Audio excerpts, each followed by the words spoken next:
Welcome to Manhwa Recaps, spoilers ahead, watch out, and take care. Huge shout out and special thanks to the channel members. The series starts with a man saying that he was a slave-born imperial guard who died protecting the mad emperor, who ended up making a pact with a demon.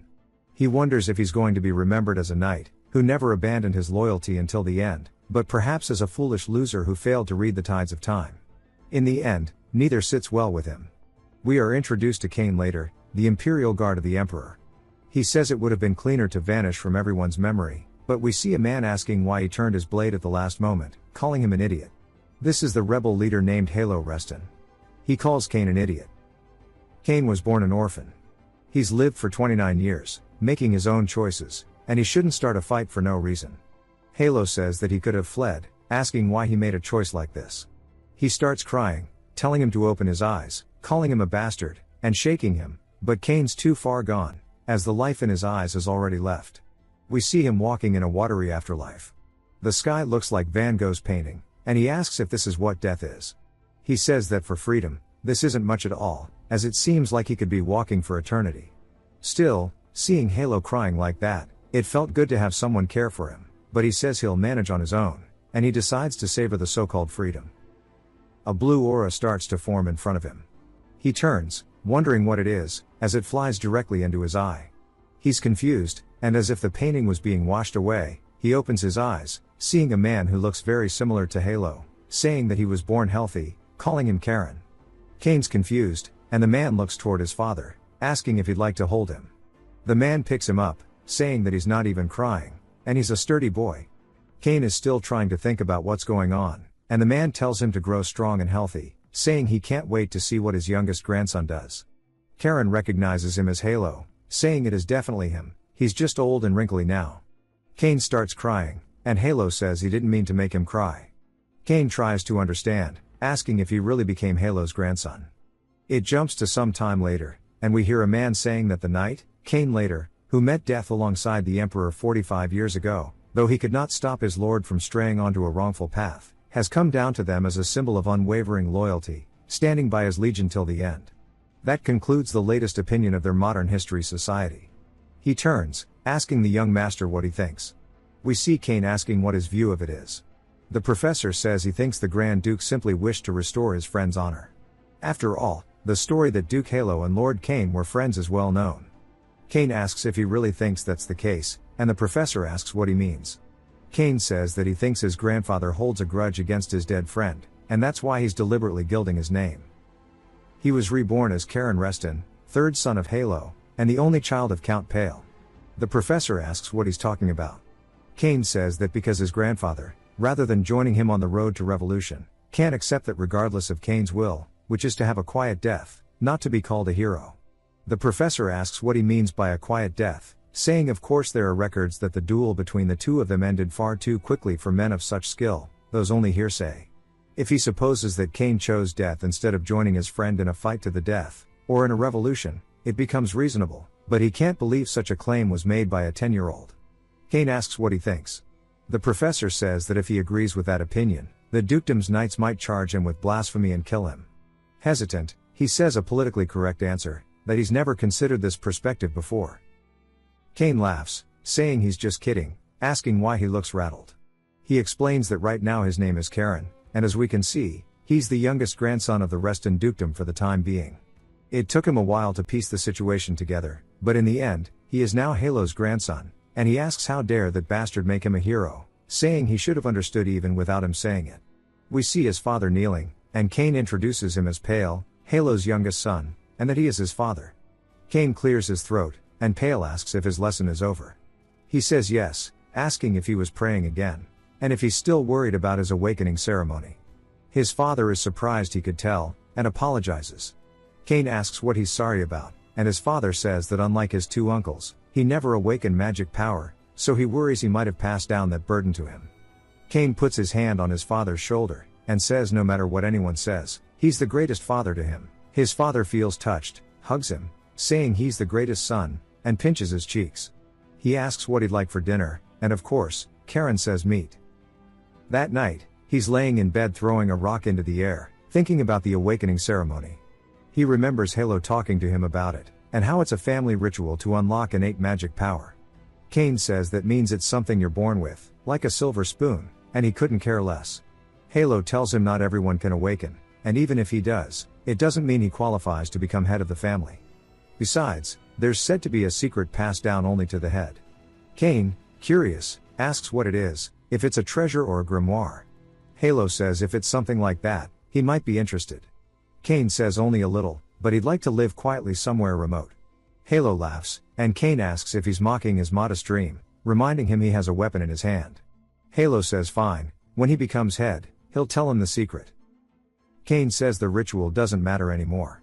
As he starts to release a blue aura, he tells his father not to worry, as he's already finished his awakening, and we learn it's been done for a while.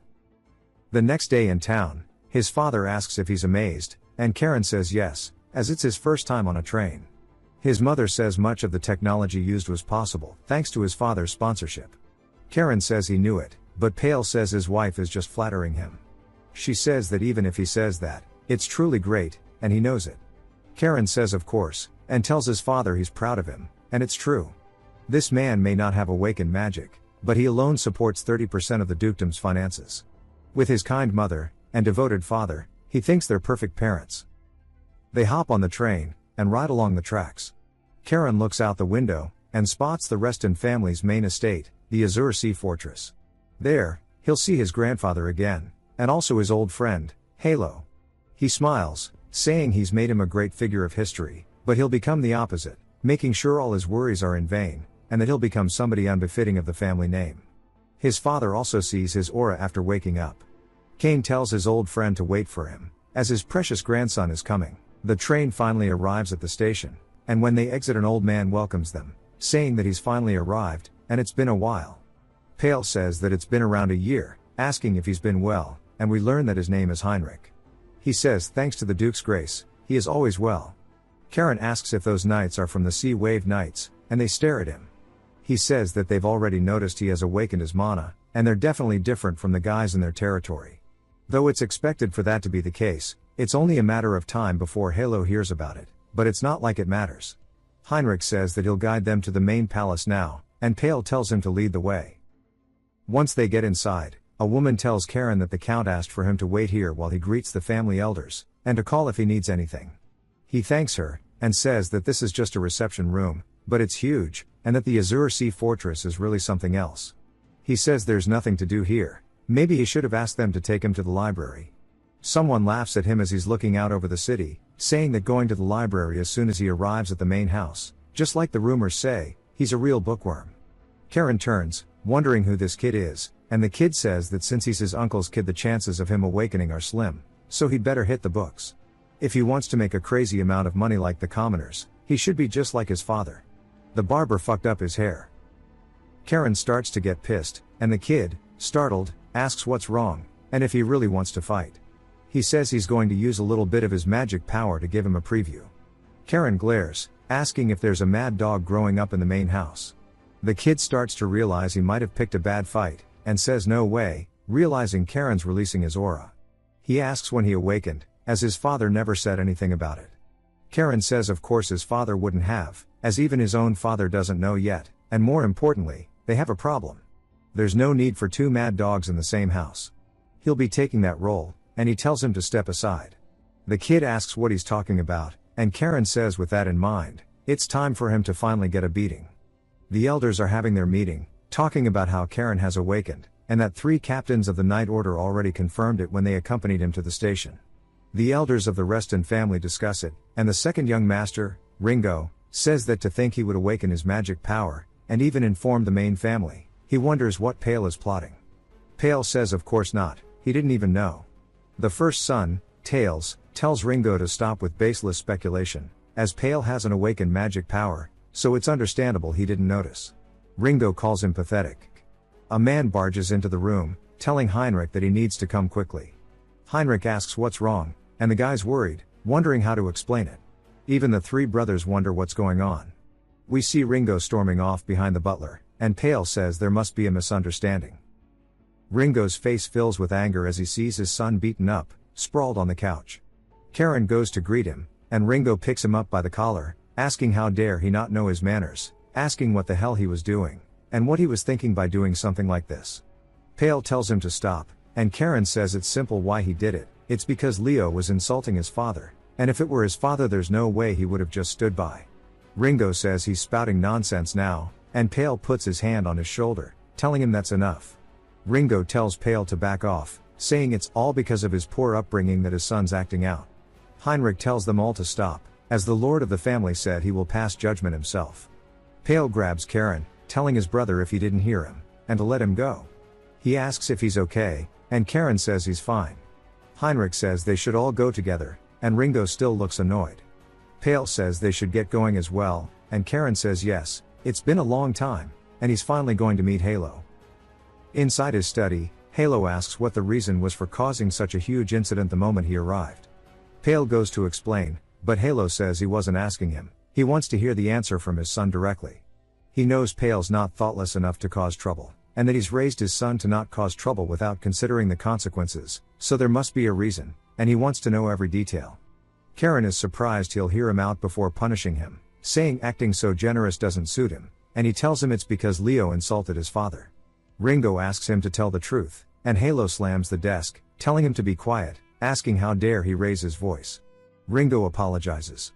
Halo says they can call for Leo and confirm the facts, asking Heinrich if Leo's treatment is finished. He says that it is, and he'll bring him at once.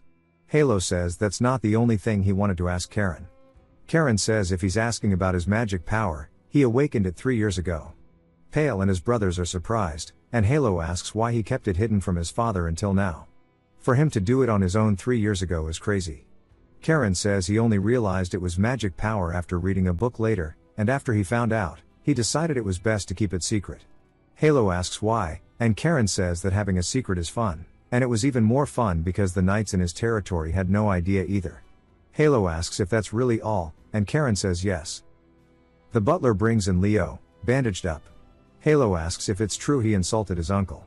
Leo is hesitant to reply, and Karen puts on a scene, saying that even though his cousin made fun of his father, despite that, he should not have hit him, and he committed a sin. Leo says he never said this, but he has a PTSD attack of Karen's aura, so he gets terrified, and goes along with it. Halo asks if it's really true, and Leo says yes. Halo says he sees, for now, since the awakening ceremony is tomorrow, he'll postpone the punishment of both until after it is over, and they should keep that in mind as they are dismissed. Halo then asks Heinrich what he thinks about Pale's son. He says he's not sure about other things, but he felt there were many aspects that would be interesting. Halo says he agrees, not only did he awaken his magic power on his own, but he hid it until now. Furthermore, he seemed to be questioning the skill level of the knights assigned to his father's territory, as if subtly pointing out that by assigning such unskilled men, he was neglecting him. Heinrich says he's overthinking it, but Halo says he wishes that were the case. This child is different, and he'll find out what's special about him tomorrow. After all, they cannot know everything simply from the fact that he awakened his magic power. Whether he completes the awakening ceremony safely tomorrow, or if he doesn't, what he'll obtain there, he's extremely curious to find out. It takes us into the forest outside the city, and we see an altar. This must be where the ceremony will take place. The next day, at night, we see everybody in the family walking into the forest. Karen says the elders of the Reston family, although retired from active duty, he can sense that they are all incredibly skilled, and that Tails, the eldest son of Halo, and his daughter Leon are here, as well as Ringo and his second son Leo. For the whole family to be making such a fuss, it must be more important than he thought initially. They now stand before the altar, and Karen stares at it, asking if that is the Stone of Oath. Halo says it's time to begin, and that when he passes through the rift opened by the stone, beyond it a world the Stone of Oath shows him will unfold. They say that the world shown by the Stone of Oath is different for every person, and the ceremony will end when he uses the weapon he obtains there to destroy the world. Karen says he's ready, and Halo just stares at him, before deciding that it's time. He raises the amulet, wishing him good luck. As it starts to form a connection with the Stone of Oath, it unleashes a rift that looks as if the world therein is some kind of simulation, the way it loads in, but time and space itself starts to rip apart. The pressure is enough to make them brace themselves for it. Halo asks him what he's doing, and if he's scared.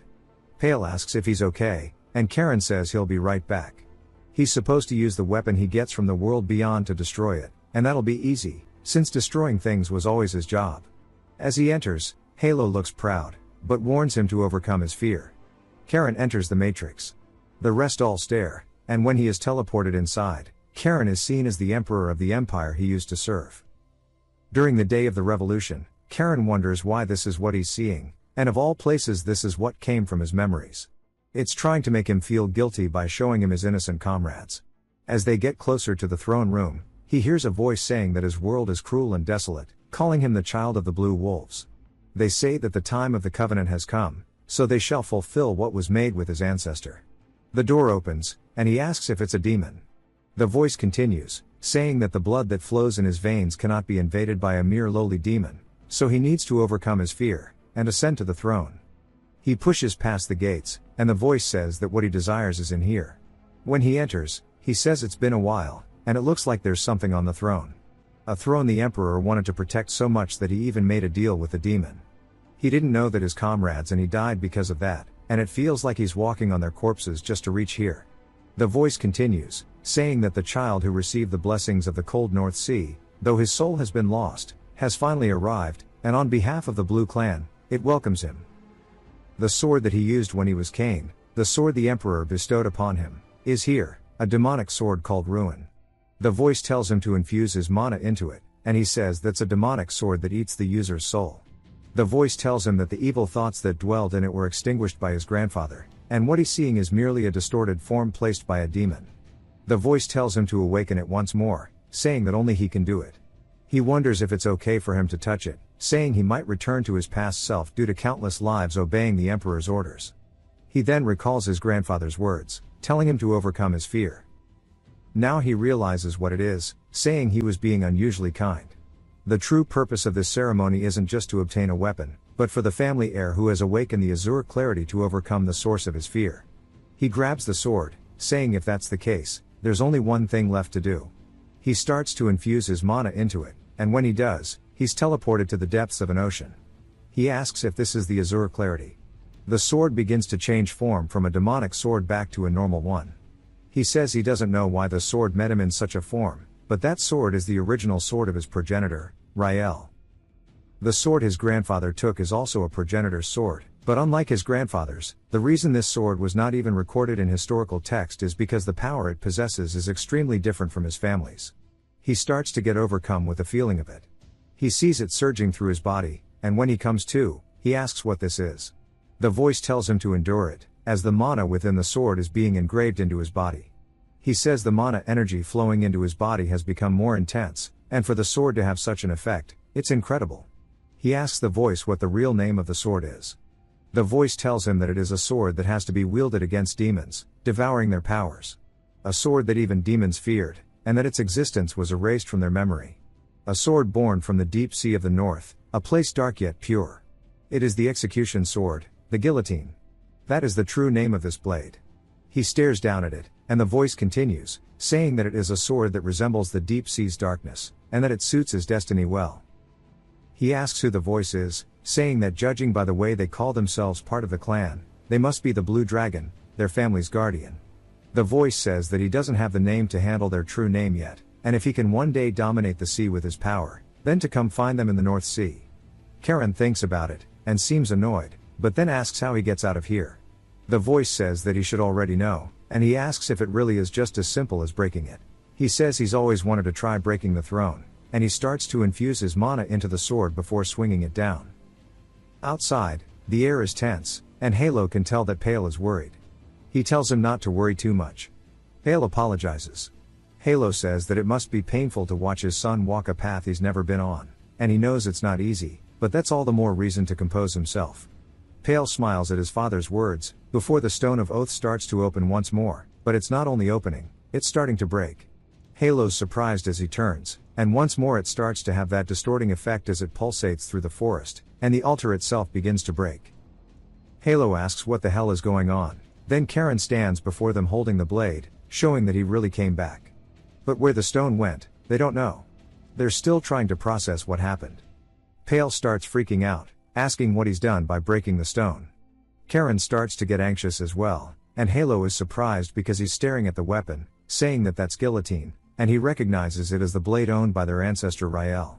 It was erased from the family's history, passed down only orally to the head of the family and the elders, so why has it suddenly appeared now?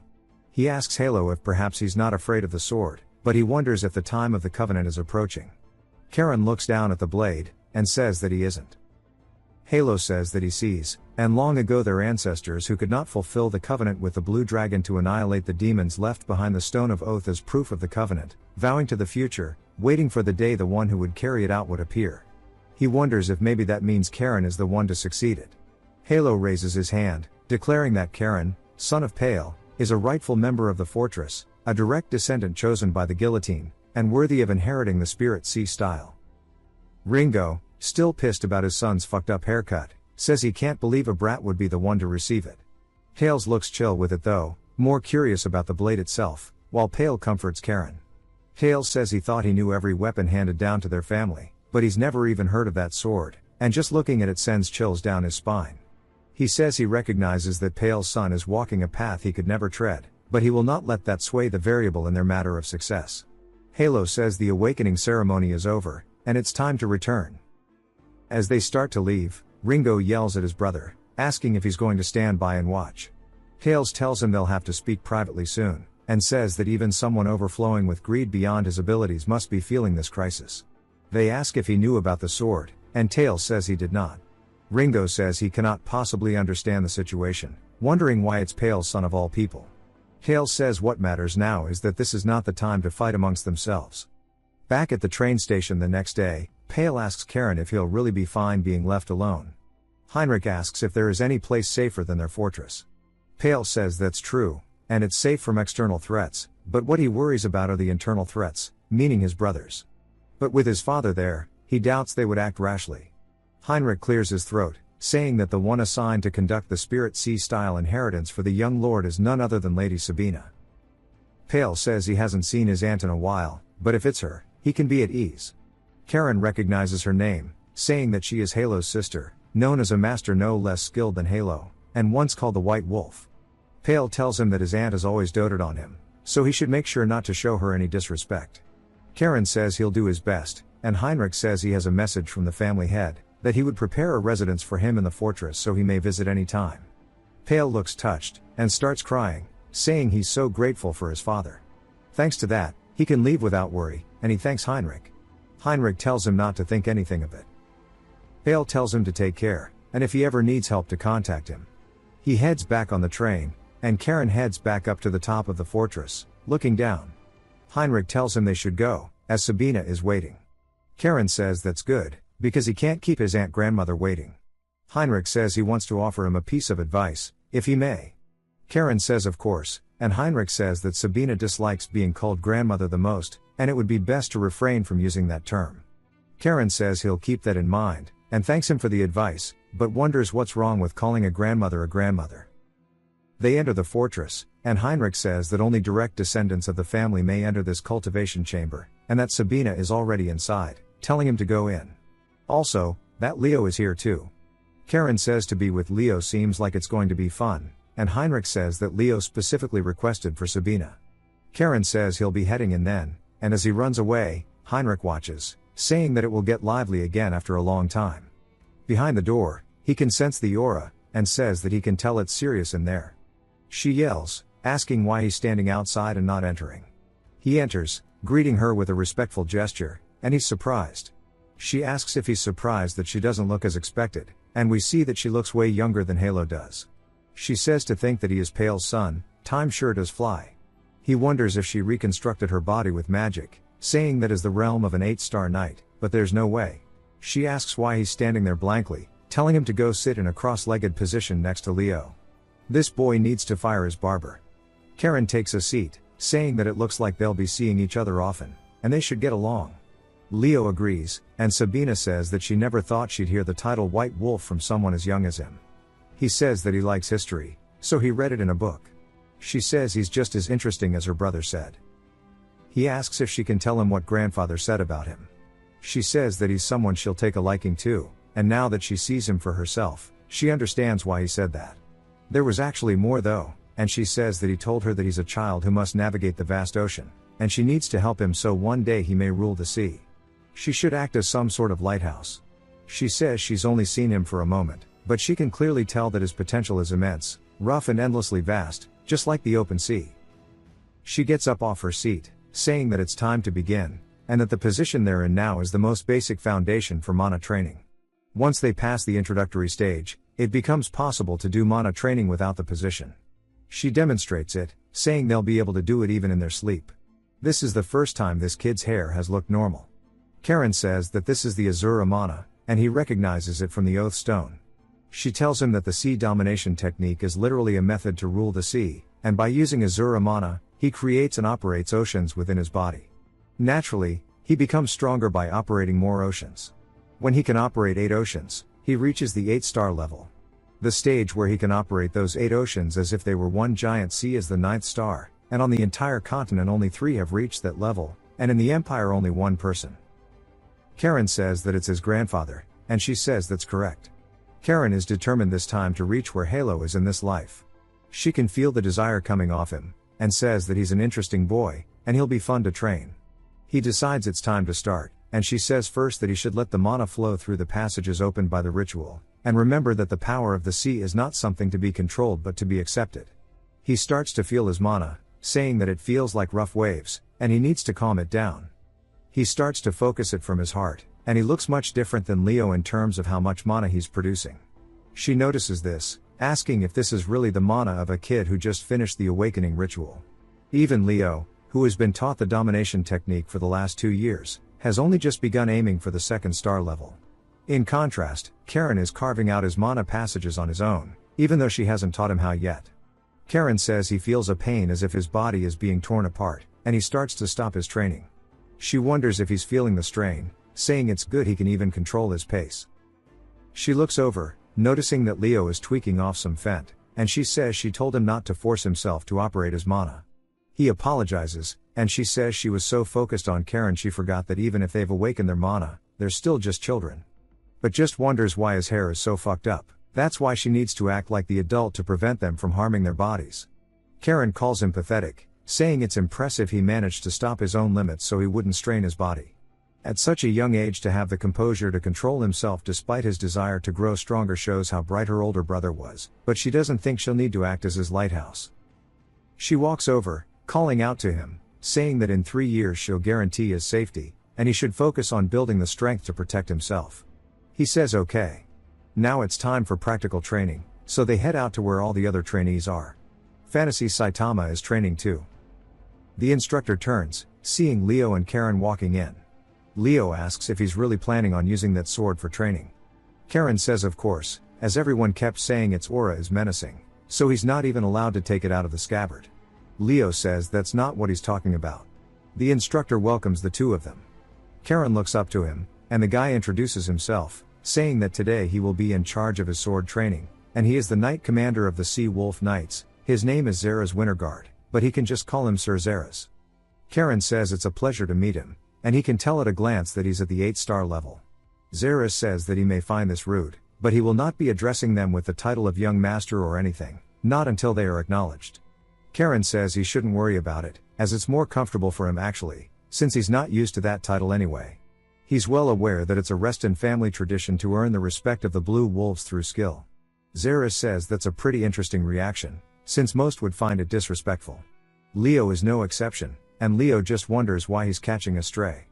Karen stares at him, laughs, saying it won't matter, as they will all bow before his feet. Zeras says that maybe a successor with a proper head on his shoulders has finally arrived, then wonders if maybe someone even worse has arrived, and that he's definitely going to be worse than Leo has ever been. We get a whole 3-year time skip, and Halo is drinking, but so is Sabina. She says that as expected, her brother's liquor is definitely the best, and Halo says it's about time she stops stealing his collection. She tells him to stop saying such disappointing things, since she spent a whole 3 years teaching. He says these 3 years sure have flown by, and asks what her impressions are of the boy after watching him so far. She says there's only one thought she's really had, and that the boy is a monster. Halo says she has some nerve calling his grandson a monster, and she says even the word genius could be an insult to him. Halo asks Zeras if he has the same thought. He says that if he may state his opinion after observing him for the last 3 years, he's of the same opinion as Sabina, in every aspect, his physical abilities, talent, attitude, will towards training, as well as the fact that he feels superior when compared to the first grand heir who was rumored to be a genius. Halo asks if he's really comparable to Hugo, saying that a talent greater than him would be crazy since he's said to be the best in the empire. Zeres says that's what he believes. Sabina says this will cause trouble for the family if not managed properly, and Halo asks what she's talking about. She says that he needs to think about the influence Karen will have on the line of succession, and what he'll mean to his sons. He asks if she's suggesting that her sons could become a threat to their own nephew. She says he may have it under strict control now, but if his outstanding talent becomes known throughout the empire, it will influence who succeeds him, and what will happen after. Halo realizes that she's right. She sighs, saying that now that the Stone of Oath has been broken, their family might be finished, since the number of magical beasts crossing over from beyond the North Sea has sharply increased. He tells her to stop saying such absurd things. The one who broke it will raise a new one, just as their founding ancestor raised the stone long ago. She says that's the first time she's heard of it, asking if it's a prophecy passed down only to the family head. He says yes, it means the time of the covenant is imminent. She says it seems the shoulders of their cute youngest will become very heavy, asking when he's going to tell Karen. Halo says he'll do it when the time is right. Karen's writing a letter to his father, asking if he's well. He says first he has to apologize for not being able to visit, as he is engrossed with training. The weather is getting colder, and since his father is sensitive to the cold, he should dress warmly. He says that he recently mastered the fourth stance of the J style, and the fourth form of the harang swordsmanship. As instructed, he's trying his best to get along with the relatives, and he's taking good care of Leo. He tells his father that he has a favor to ask, saying that he's run out of allowance, asking for some money. P.S. that he needs to send over a good barber for Leo. His father laughs, asking Heinrich if he remembers how anxious he was when he first left him in the fortress 3 years ago, but to think he'd adapt so well is surprising. Heinrich says that these days the fortress is never quiet, thanks to the young grand heir. Pale says he's told him many times that it's not good to stand out, and Heinrich says a jewel shines even when it's still. He says that's true, and Heinrich says the situation may change from now on, and it may become impossible to prevent information about him from spreading outside the fortress. Pale asks if he's trying to say that he might be assigned on a mission soon. Heinrich says that is correct, and he must accomplish the task given by the Blue Wolves. Pale says he knows, but what worries him is that his two older brothers will not be pleased with his son's growing influence. Heinrich says there's only one thing he can say, that Sabina is extremely fond of Karen. Pale realizes that with his aunt there, it will be hard for them to do anything, and says that Karen has told him in his letters these past 3 years how much she cares for him, but he's reassured to hear it from Heinrich. Heinrich says that Sabina has always been fond of Pale too. He says it seems the allowance he's been sending every month has paid off, and Heinrich laughs, saying that since he's able to make jokes, it seems his worries are being eased. Pale says that his aunt is also scheduled to leave the fortress soon though. Heinrich says he believes he doesn't need to worry about that either, because Karen has formed a strong bond with the knights of the fortress. It's an irreverent title, but not to the point where the knights have personally given him a nickname. Pale laughs, saying he's heard of that nickname as well, and he's called the young mad dog of the Azure Sea Fortress.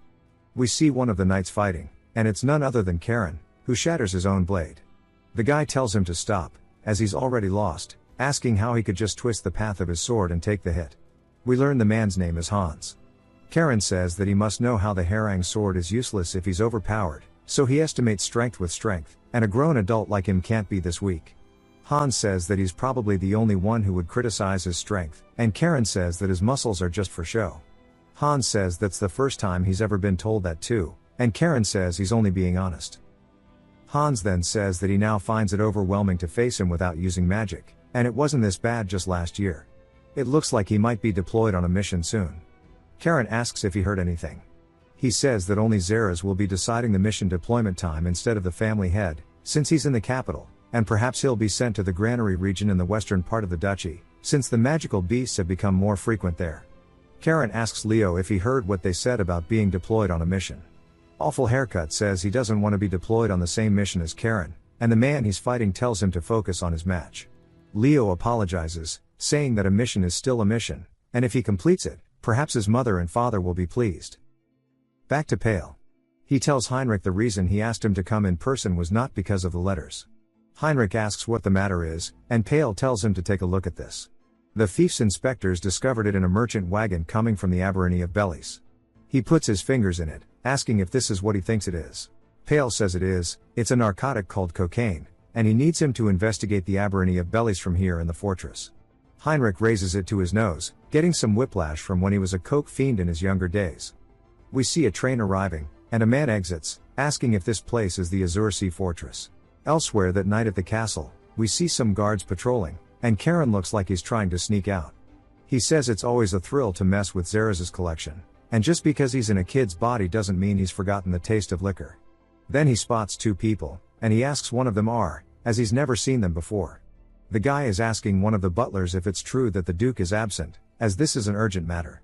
The butler says that he has gone to the capital to have an audience with His Majesty, and for now the Knight Commander is acting instead. Karen calls out to them, and the butler is surprised to see him. Karen asks what brings him so late at night, and the man says this is Baron Rohan of House Bellies, and he has an urgent request.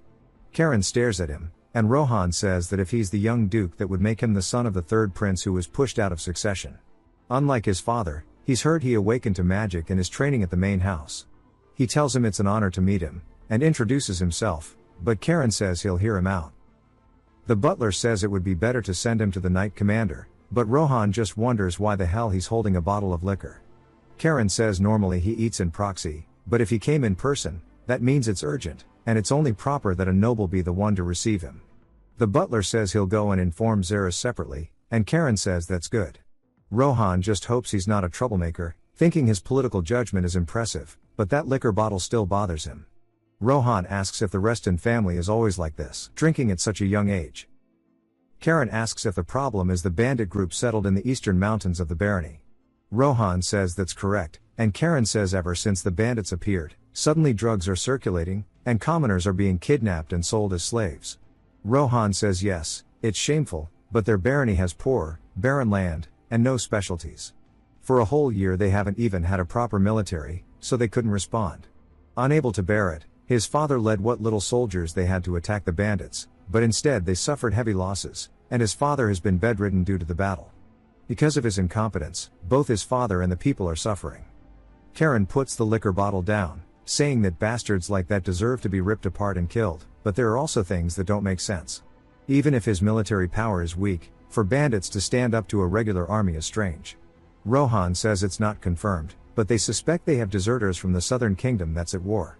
Karen thinks about it, saying that he's heard ever since the dethronement of the evil emperor, the imperial army, which was downsized, has been focused on the south because of the war. With no room to spare for the north, it's natural that holes in public order would appear, and indeed the theory that deserters became bandits seems plausible.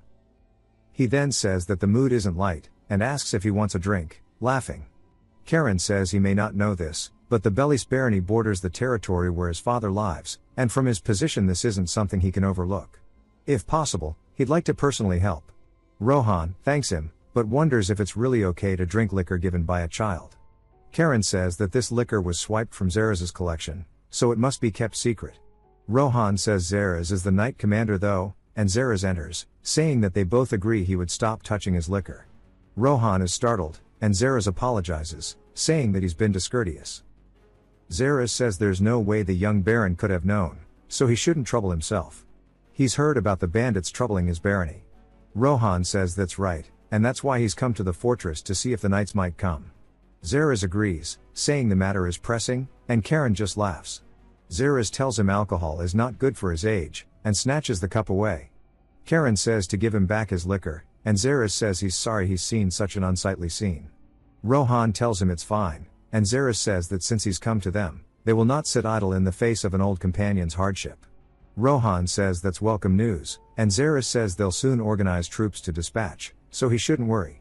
Rohan says he's relieved that he can bring good news to his people. Karen says that he'd like to go. Zeres says that won't do, as the enemy is trained, and who knows what experts may be among them. Rohan asks if this kid was serious about wanting to help, since he may be training at the main house, but he looks no more than 12 or 13. Zeres says that in just 3 years, he's raised his magic to the 4th star realm, and advanced to the 4th form of their swordsmanship, but real battle is different. Karen says that overprotection is not good, and he'd rather be sent west because a visible danger is better than an unseen one. Zeres says he has no intention of letting him risk fighting enemies whose size, strength, and base are unknown. Karen then says that he'll make him an offer he can't refuse. Rohan and Zara's wonder what it is. Coconut Head asks why he's here, and Karen says this is exciting, since it's their first mission. Zara says that he's been had, to think that he would bring Sabina forward. She says the two of them are so cute. Zara says it might be a good thing, since it means a reliable guardian will accompany them. She too once got excited about her first mission. Zara says that seeing he accepted on the condition Leo goes along must mean that she's satisfied with their training. Rohan says that for them to have the legendary white wolf here is crazy, and he wonders if it'll really be okay though with just 2 brats, and if anything happens to the Duke's grandson, his house may be held responsible. Zaras tells him not to worry, because the things the young bear in fear will not come to pass. Rohan asks if it was that obvious, and Zaras says that with Sabina with them, nothing will befall the two of them. Sabina then says that unless the 2 kids are in mortal danger, she doesn't plan on stepping in. Both Leo and Rohan look like that's awful news, and Zaras says he knows she trusts in their growth, but still that's too much. She says he knows it's more than just that, there's a reason she mustn't step out to the front. He says he understands, and if that's truly her will, he'll accept it. The train signals it's ready to leave, and she says that time is up. Leo starts to weaken because his hairline's cooked, and Sabina says that's only natural for him to feel nervous, but still he should think of it as his chance to prove how hard he has worked for the last 3 years. It's a chance to be recognized as a member of the Blue Wolves. He says that she's right, and Karen asks if he always needs someone to push him from behind.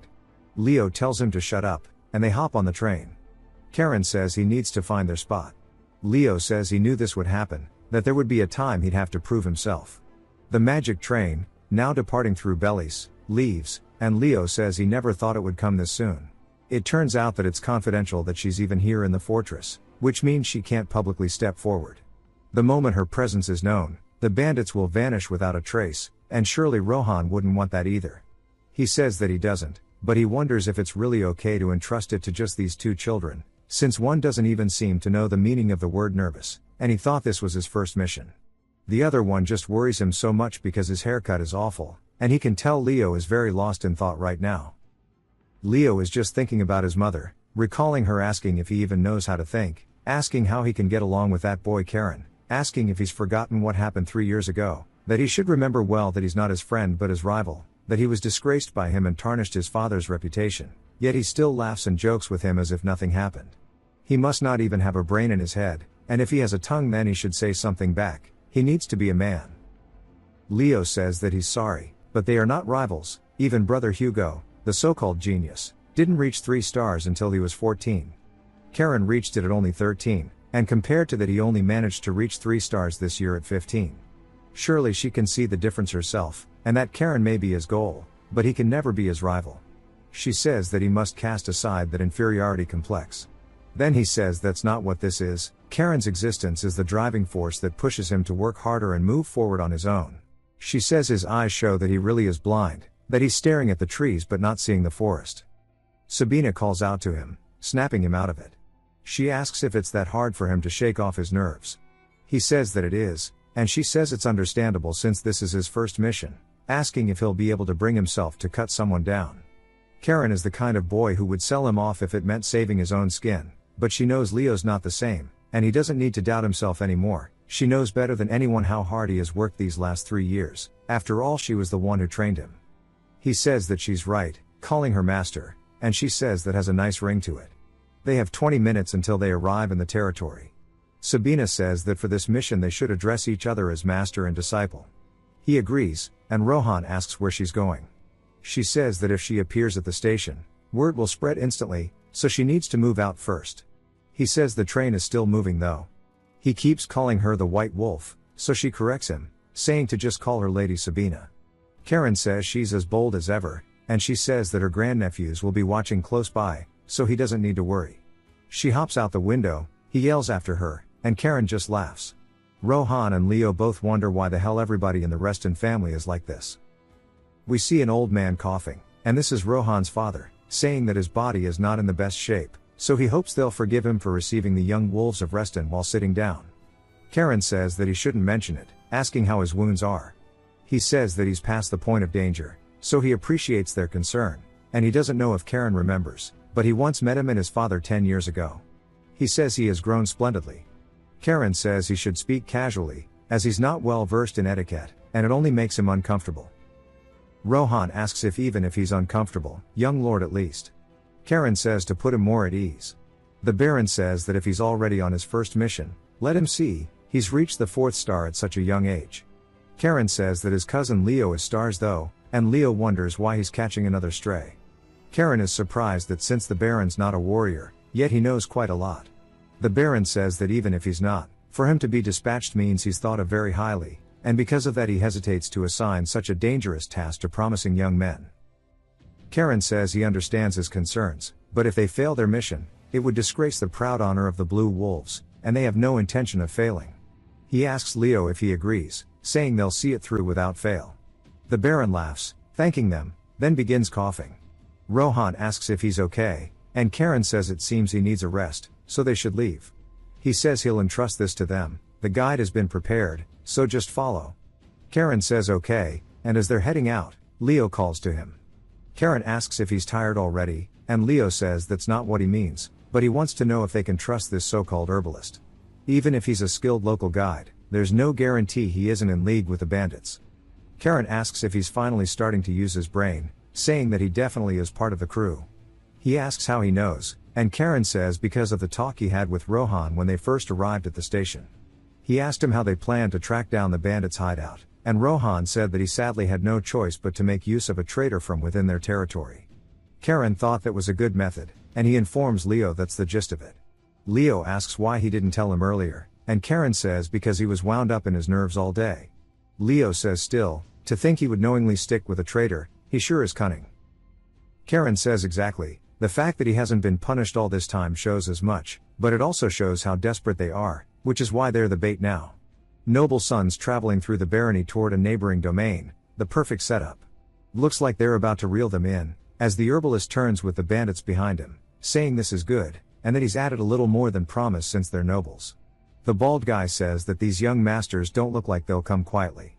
Karen instantly draws his blade, saying that vermin like them should not dare spread narcotics in his father's territory. At the Belly's barony, the Baron is still coughing. Rohan asks his father if he's alright, and he says that he is. Rohan walks over, handing him some water, and the Baron thanks him. Rohan just looks worried, asking if he thinks the 2 young dukes will be okay. His father says that to dispatch the 2 boys to their domain without any proper information on the bandits must be taken as a sign of how confident they are in the boys' skills. Besides, that boy named Karen reminds him of the young duke, not just his appearance, but his confident demeanor and relaxed attitude. He believes it will be alright to have expectations of the 2 boys. Rohan says okay. Back in the forest, we see blood being spilled all over the ground. Karen has cut off the heads of some of the bandits in an instant, displaying just how skillful he is. Leo can't help but watch as Karen single-handedly takes care of all of them. As he's looking at the herbalist crying in his final moments, Leo says that he's a monster, and that's the only way he can describe what he's witnessing from a 13-year-old boy. Even the bandits are horrified. One of them tells the leader that he doesn't think they're ordinary, and they should retreat and inform the main unit, but the dude is pissed and charges in, saying he won't be taken down by some brat. He says that he'll show him exactly what he's made of as he leaps into the air, releasing aura. Karen calmly and fluidly swings his sword forward, saying that he's so damn loud, and it pisses him off. As we see the leader getting cut straight down the middle, he falls to his knees. Leo says that he drew his blade without even realizing it, and Karen starts cleaning his sword from the blood, saying that his clothes are dirty too. Leo resheathes his, saying that Karen is one thing, but the sword aura emanating from his blade felt overwhelming, like he could slit his throat at any moment. The bandits surrender, one of them yelling it over and over. Karen asks what his name is, and he tells him his name is Ura. Karen asks if Ura has a rope, and he says he does. Karen tells him to bring it over, and Leo wonders what he's doing. We see Karen and Leo with their hands tied, and Leo asks if they really have to go this far. He says he understands tying him up, but is it necessary to have the guy carry their weapons? Karen says he told him to act as bait and find their base, so they have to be convincing. How would it look if they were walking around with weapons? This way it makes sense they were captured and taken away, otherwise it wouldn't make sense for them to be taken by a guy like this. And he wants to get some information on the way. He yells out to Ura, asking if they are deserters. He says they were from the 9th Regiment, 1st Battalion of the 3rd Infantry Division of the Kingdom of Sayas. Leo says that means they're from the south where the war is, and Karen asks how big their group is. Ura says that including a mage and his 2 knight escorts, They are a total of 130 men. Karen says a mage is surprising, and 130 deserters is a lot. Says it is, and he realizes he picked the wrong guys. He thought they were just common nobles, but the blue aura from Karen's eyes earlier means they must be the children of House Reston, the heart of the Oryish Empire.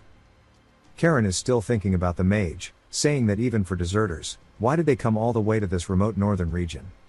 Says it's simple, their commander promised them enough money to live a life of leisure, so they all followed him. Karen says that for the commander of a mere infantry to be accompanied by a high-level mage, and for them to have a bunch of guys acting like bandits just for money, it doesn't make sense. Says they'll be arriving soon, and Karen says he'll know for sure once he sees it with his own eyes. At their stronghold, some men on top of the watchtower ask if really brought hostages, asking where the others are, why he's alone, and why he's carrying their weapons. Says he took them from these brats, and this is his kill, so they shouldn't touch.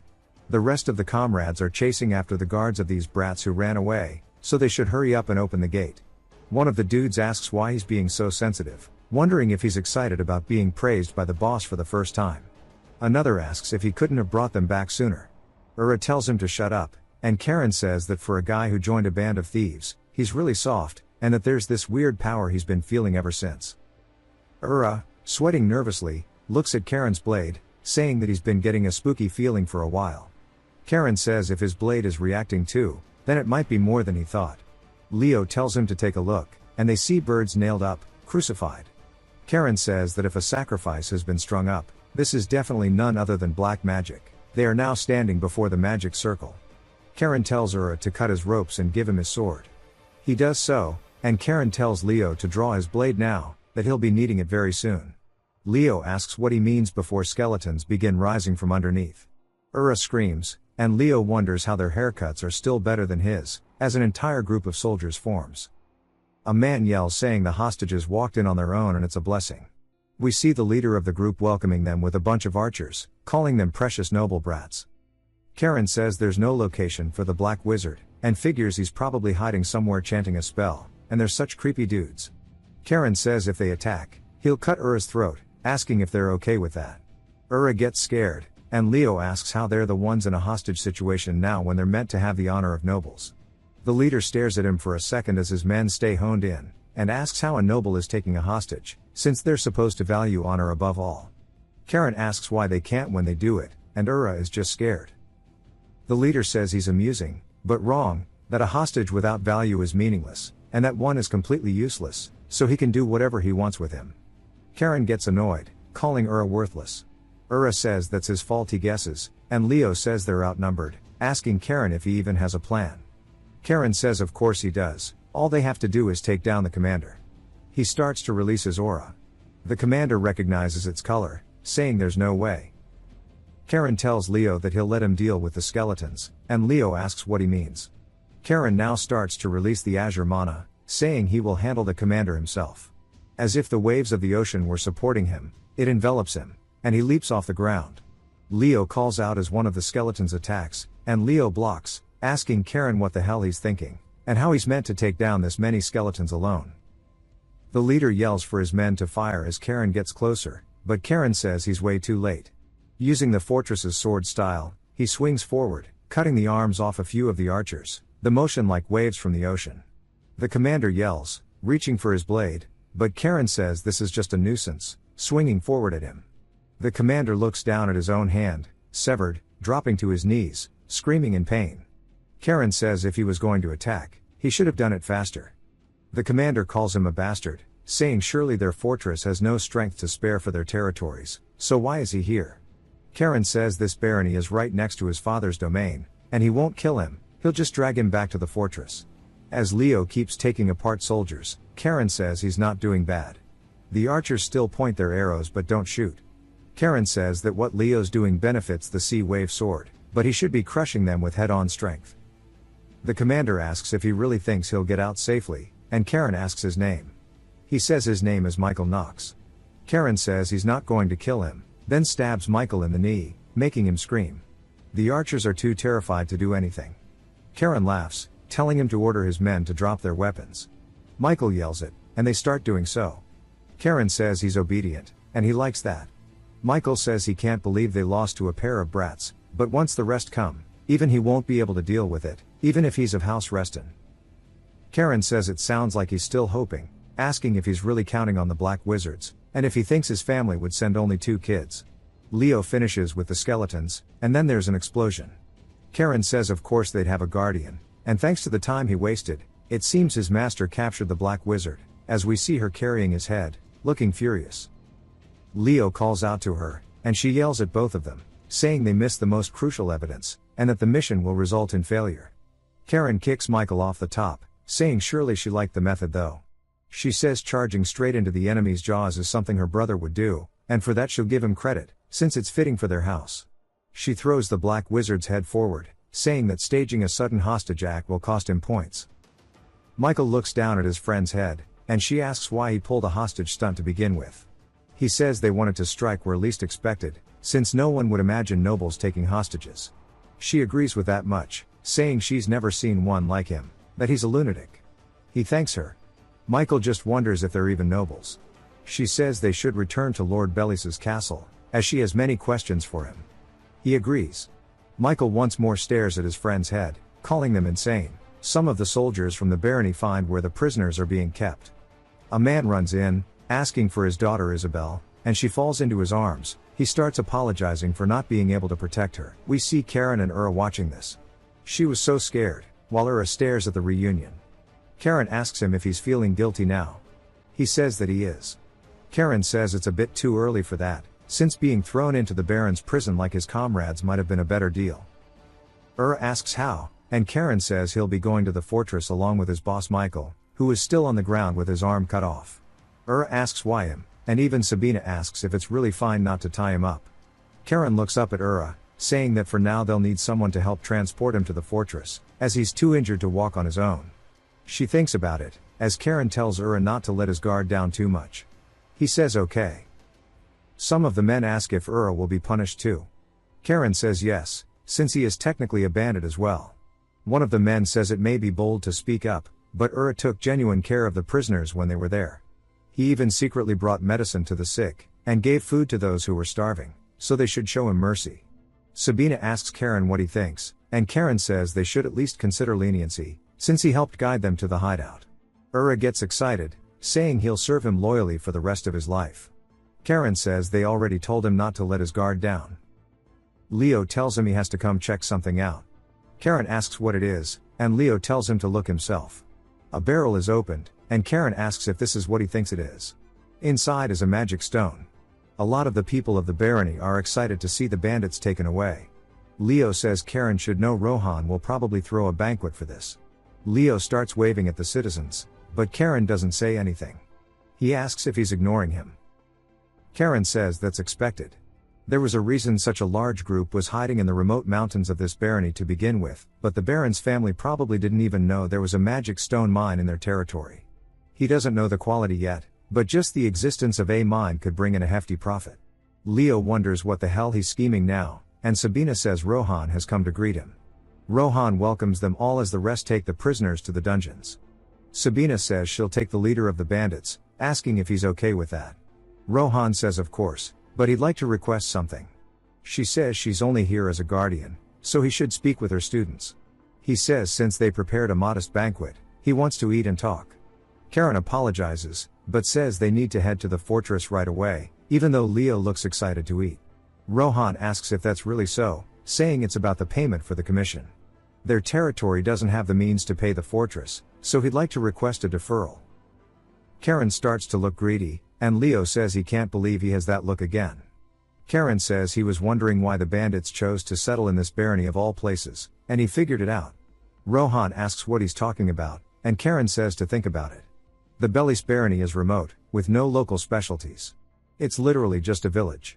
Rohan starts to hold back his frustration, and Karen says sure enough, the one thing they were after was something else. He pulls out the magic stone, and Rohan looks surprised. Karen says these are in their territory, asking if he knew. He says no, he had no idea there was a mine anywhere close. Karen says if that's the case, he'd like to make a proposal.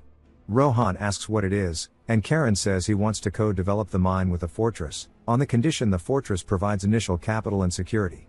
Rohan asks if this brat even knows what he's saying, since even setting aside development, just the cost of storage and maintaining guards is astronomical, but having someone of the Reston family hold a stake could benefit them greatly. He calculates it would be worth it, but asks who gave this kid the idea he can negotiate something this big on his own. Karen says he'll have to report back, but if the project goes through, the Fortress Knights could be stationed here, boosting their economy and solving defense problems in one go. Rohan asks what share of the mine the Duke's house would want. Karen says that's something he'd discuss with his father, since a kid like him isn't qualified for the finer details. Rohan says he'll discuss it with his aides too, and Karen says he'll be in contact. Sabina just looks proud of him. On the way back, Karen says he has a question for her. He asks why she said things that might get complicated at the bandit hideout. She says it's because of that black wizard. Karen asks if it's because he wasn't ordinary. She says his name was Ted Delarda, a Class 2 wanted criminal in the Empire, a 6th Circle Dark Mage. This catches Karen off guard. She says he was a Class 2 fugitive, running wild within the Imperial territories alongside deserters from the Southern Kingdom, and yet Karen and Leo were too busy dealing with small fry to notice something important. She says people only grow stronger by fighting powerful opponents, and had he defeated the Black Mage first, he wouldn't have wasted time. That's why she considers this a failure, and he should remember it. Leo wonders why he feels left out. Sabina calls to him, saying he actually did better than she expected, and since it must have been his first time facing undead, he should be proud. He starts to look happy he's not left out, and she says he needs more confidence, and maybe a new haircut. Back at the fortress, Heinrich says the Lord has finally returned, and welcomes him back. Halo asks if there was anything unusual. He says the knights deployed to the west have returned, and that Karen and Leo have returned from their mission accompanied by Sabina. One of the butlers runs over, yelling. Halo asks what the situation is. He says it's a letter from the Imperial Palace. Halo wonders what it is, since the Emperor didn't say anything before he left the capital. He reads it, and is surprised, as a train is heading to their city. It turns out the Emperor is personally inviting Karen to the capital. As Karen is about to arrive back in the dukedom, the train arrives, and Ura steps out first, carrying Michael. Ura asks if this is the fortress. It's huge, and Michael says that surely he doesn't believe what that brat actually said. He'll soon be thrown into prison as well. Now he should listen carefully. If they want to survive, they must take advantage of a moment when the guards are distracted. Ura punches him in the face, telling him to shut up. Leo and Karen just watch.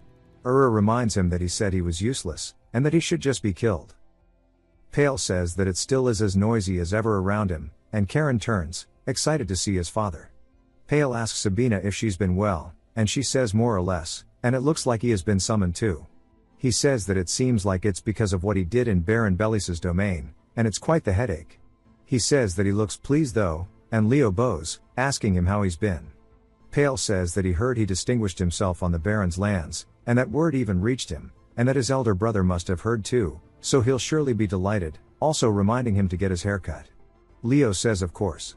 Pale says they must all be tired, so they should head up. As they start walking away, Sabina tells Pale that the Empire's situation seems unstable, asking if he knows anything, and he says that the so-called powerful families apart from theirs are quickly uniting, centered around Duke Salmon and Marquis Diaz. He says that Halo had planned to meet several families in the capital to grasp the situation, but it seems he cancelled everything after talks with the Emperor failed to bring satisfactory results. Both Duke Salmon and Marquis Diaz overthrew the old Emperor, and raised the current one to the throne, and now hold real power in the realm, and the reason that her brother decided to step back from central authority after the Empire's fall was because he judged it best for the Empire's future, yet to be treated like this now sure is laughable. She says that it looks like the age of peace is coming to an end, and Pale agrees, saying that whether they like it or not, it seems like it's time for their family to move on as well. She says perhaps what his son did may bring them the greatest benefit, because with a reasonable amount of pretext they can now station troops in their family's lands, and expand their influence, and that his son sure is interesting to carry out something so advantageous for the family at the perfect timing. Pale gets embarrassed, saying that the flattery sure is nice, and she reminds him that she wasn't praising him though. Karen and them head back, and Zeres says that was a good job, and he heard what happened, about the group of deserters. Karen says the one being carried is their leader, and Zeres says that he'll interrogate him while he still breathes, he'll extract every bit of information he can. Hans then asks who the one carrying the bandit is, and Karen says he's a bandit too, and they should take him along as well. Ura starts to get scared, and Karen tells him that he's an informant, so handle him lightly, and release him afterward. as he's going to use him as a personal servant. He then says that he's going to go inside and rest, but Zeres says he can't, since his mission isn't over yet. He must file a report, as it's to reassess the mission and improve future performance. Karen asks if they have to write one separately, and he says that they can just do it together. Karen says this is good, since he did all the work, and Leo can handle the report. Leo says it would be faster if they worked together though, and Karen tells him to think carefully. Once submitted, his dad will also read the report, which means they should highlight his achievements in the report, that way it's his chance to earn some favor with his father. Leo says that sounds right, but if his name appears too often, it'll have the opposite effect. Zeres gets annoyed, and tells Hans to take the prisoners away. Sabina then throws the head of the dark mage at Zeres, and she says as for her report, the boys can hand it in under their names. She and Karen leave, leaving Leo to do all the work. Leo asks where he's going, and he says he has to go to the training hall. Since he's reached the 4th star, he can use it all on his own. Zeres says that if he's heading straight to the training hall the moment he returns, how can anyone look at him and believe he's merely a 13-year-old boy? Back to the meeting, Halo says that he summoned them all late at night for a very important reason. Zeres says that he's brought the item that was requested, and Halo says this is a piece of hide taken from a monster that appeared in the western Faramint Plains. At first glance, it looks ordinary, but this dark energy within it is no mere force, it is the evil emperor's black ether. All of his sons look surprised, and Pale says that the evil emperor has long been dead, and a black ether dwells in the monsters, but Halo cuts them off, saying that there are only 2 possibilities, either it is but remnants of the emperor's lingering will, or else the evil emperor still lives. Either way, his conclusion is this cannot be unrelated to the events within the empire. Moreover, word of what happened in Belis's land seems to have reached His Majesty's ears, and the emperor has summoned Karen to the capital. Ringo doesn't look happy about this, and Pale is just surprised. Halo says that he cannot send him there alone, and he'll send Leo, and some of the knights as well. Of course, he'll get his opinion first. If he refuses, he won't force him to go. Pales asks if that won't cause any problems, and Halo says it's fine, since he's still just a child, but more importantly, he must hear exactly why he made such a deal with Belis's son, and that he needs to bring Karen here right now, as we see him training as Mana. As he continues his training, he asks Zeres when he arrived. Zeres says not long ago, and Karen says that he heard the only one besides his direct family allowed in is him, but he doesn't recall him ever entering the laboratory, asking if it's something urgent. Zeres nods, saying soon he'll likely have to go to the capital. Zeres tells him the head of the family has summoned him to the family council, so he'll hear the details from him. Right before they enter the room, the butler opens the door, and Halo asks if he enjoyed his first mission. Karen says yes, and Halo says the reason he called him here is because of what happened in the barony of Belis, and that he didn't have the right to represent their house in business, so why did he act independently with them? Karen wonders if this is more for scolding than praising, and Halo asks if it ever occurred to him that his arrogant behavior was a grave discourtesy to the Belis family. Karen says no, he merely made a singular deal with Belis, and the Baron's son accepted his proposal of his own will, and moreover he judged there to be something far more important than the formal etiquette of nobles. Halo asks what that was, what could be more important to a noble than courtesy? Karen thinks about the right answer, and says that it's the honor of the family.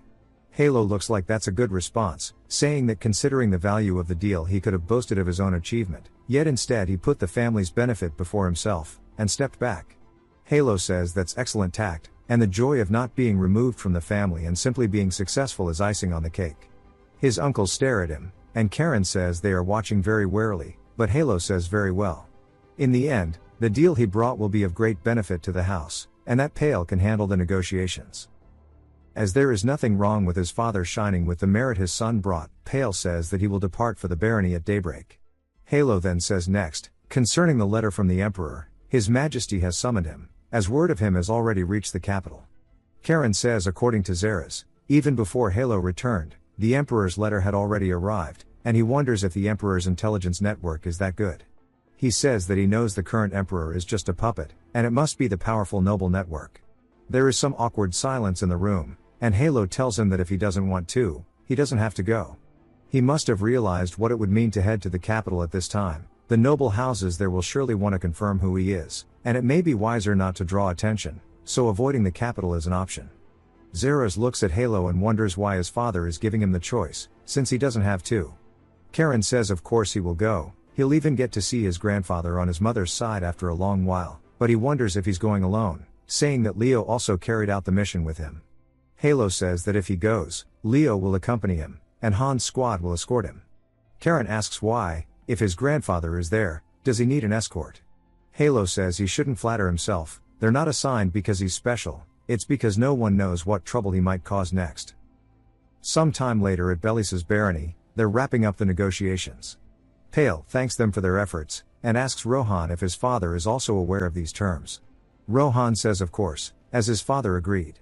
The mine shares will be 80% Reston and 20% Belis, and since magic crystal stones are so profitable, even a small share ensures considerable wealth. But the condition of giving 5% of that 20 to Karen and Leo is puzzling, and pretty unfavorable for the Belis family. Granted, the two did a good job fulfilling their request, but for a mere commission fee, that seems excessive. For a top graduate of the Imperial Academy to make such a decision, that is too great of a reward for a commission fee. Rohan says it's to win the favor of the two while they are still young. Pale says he's not even trying to hide it. Rohan continues, saying he's making an investment in the two who will one day lead the fortress. Pale says he's shameless, but he respects it, and that it's a bold decision, that Baron Belis is fortunate to have such an outstanding son. Rohan laughs, saying he's nowhere near as brilliant as Pale, of course. Then he says it's time for them to hear the children's opinions. Karen, of course, is money hungry, and Leo just wonders why he's grinning like that again. Karen says that he'll gladly accept, that they can continue to build a strong bond from here, and that it's truly an honor to work with such a great house. Back at the station, Leo tells Karen he has a question, asking how they're going to split the shares they got. Karen says naturally he'll take 9, and Leo will only get 1. Leo asks if he's really taking that much, and Karen asks why he's surprised. He says that they've been getting along well lately, so how could he say something like that? Leo doesn't even want to push back, and says that of course he'll get 9, he just wanted a little more so he can afford an actual haircut. Karen tells him to remember what happens if he changes his mind later. Pale watches this, saying that when they were younger, they used to fight and bicker all the time, but now they've become inseparable. He's only seeing what he wants to see. Leo says he can't believe he's going to the capital, that he's only heard rumors, and that he doesn't actually know anything, asking what he should do. Karen tells him not to make such a fuss, and Leo says they're about to meet the Emperor, so it's only natural to have a little bit of a fuss. He says they'll be able to go to social parties, and there are lots of beauties in the capital. Karen sighs, and Sabina says the capital, Dakis, is a very fun place, with lots of people, and a lot of them are strong. Leo asks what she's doing all the way up here, and she says it's going to be a very good experience. She says she came to celebrate their first mission, asking where their wine goblets are. Karen asks why she's looking for wine goblets in a 13-year-old's room, and she says as long as it can hold wine, any cup will do. She throws each of them a cup, and she says that Karen drinking and stealing wine every day is one thing, but asks Leo if he's ever drank anything. He says that he's drank a couple times because of Karen, and she sighs, saying he made him an accomplice. Leo says it's better for them if they got scolded together, and she pours him a drink, saying that since it's poured by the master, he shouldn't hesitate, and that both of them have grown splendidly, and Karen thanks her. She then says that 3 years have passed, since she promised to train him, and that it's disappointing she won't be able to see the havoc he will cause in the capital. Leo says he heard she'll soon return to the North Sea, and he starts to cry, asking if they won't be able to see each other again. She says with that much sentimentality, there's no way he'll be able to even talk to a woman in the capital. He gets embarrassed, and she says if he does go to parties, it would be best not to go with Karen. Leo asks why, and she says that considering his looks, talent, and silver tongue, surely he can guess what will happen. Leo realizes that his haircut is really making him lose some aura, and he puts his hand on Karen's shoulder, saying that he should ruin his chances at marriage. Karen says that it's not him doing it, but that awful haircut, and he tells him to stop yapping, and just drink. Leo agrees, and as the night continues, we see Halo drinking as well. Whole family are alcoholics. Pale knocks on the door, and he tells him to come in. Pale asks if he called for him, and Halo says yes. He heard he wrapped up negotiations with Belis well, and for them to hand over their share to the boys sure is surprising. Pale says it seems the young Baron's opinion was strongly reflected in his actions, and he called it an investment for their future. Halo says Belis's son sure is clever, and in any case, this is good, having reliability is never bad. The matter concerning Belis will be entrusted to Pale, and he says he'll do his best. Halo pours him a drink. Pale thanks him, and says his father is a man bearing with praise, so there must be another reason he called him. Most likely, it's something to do with Karen's trip. Halo says as he knows, His Majesty has never summoned anyone but him directly, and in that sense, Karen being called to the capital is very unusual. Pale says he knew what this was about, and Halo says in this private audience he saw it again, that His Majesty had a very fearful gaze towards him. It comes from the fear that, since he overthrew the evil emperor, he might overthrow him as well, and that's why he thinks perhaps another influence played a role. Pale asks if he thinks it's political, and Halo says yes. Pale says considering the political situation in the capital, where powerful houses are rallying, couldn't he have just refused His Majesty's request, but for some reason he didn't. Halo says that's correct. Pale asks if he's allowed to know why. Halo laughs, saying that he wants to know the measure of Karen. This catches Pale off guard, and Halo says that he was chosen by the ancestors' blade, and like it or not, he's destined to stand at the center of their family. Not only that, as a member of Reston he will inevitably face checks from outside forces, and he will continue to face countless threats. That's why he didn't refuse the request. If he is to shoulder the future of their house, he must be able to endure it. He asks Pale if he's worried. Pale starts chugging his drink, so much so that he starts coughing it up. Halo laughs a little. Pale says that he wants to speak bluntly, and that he really trusts his son. Halo stares at him, smiling, looking proud. He says that sure is a good answer. The next day, Sabina has a horse ready for them. Zeres asks if she's really not going to say goodbye to the young masters. She says it's fine, as she shared drinks with them and had a good time last night. Zeres asks why everybody's stealing his liquor, and she says besides, they'll be busy leaving for the capital today, so it's better for her to leave quietly, and she'll look forward to the day they meet again. He says that he'll keep the wine shelf stocked until then. As she starts to depart, she looks up towards Karen's window, and he bows to her. She smiles, saying she'll see him next time. So she left, back to the North Sea, which is like a home to her. She tells Karen that he is always welcome to visit, and she'll be waiting with good wine. He says for her to leave with only a letter behind. Now that she's left, even his uncles might start making a move. Instantly, Tails says that his aunt has left as well. Karen says that speaking of the devil, and he shall appear. Heinrich asks if all of the young masters' luggages have been loaded.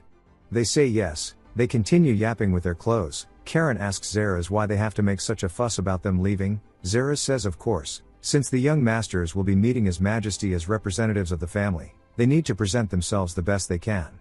Karen says he agrees, but asks why the hell Han's squad is coming with them. Zeres says it's for their own safety, and Han says more like because he's worried Karen will cause trouble. Karen tells him to be quiet, saying with so many nuisances around, it's going to be very annoying. Back to when Tails approached him, they greeted each other. Tails asks if he's going to the capital, and Karen says that he is, and Tails says that he actually has a favor from him. Karen asks what it is, and Tails says he hopes he won't behave in the capital the way he did in the fortress. He knows well enough what he means, so he won't say more. Karen says okay, that he's pretty much just telling him outright that he's been watching him. Tails says there are many enemies in the capital who want to tear their family apart, so if he even gives them an excuse, he'll punish him personally.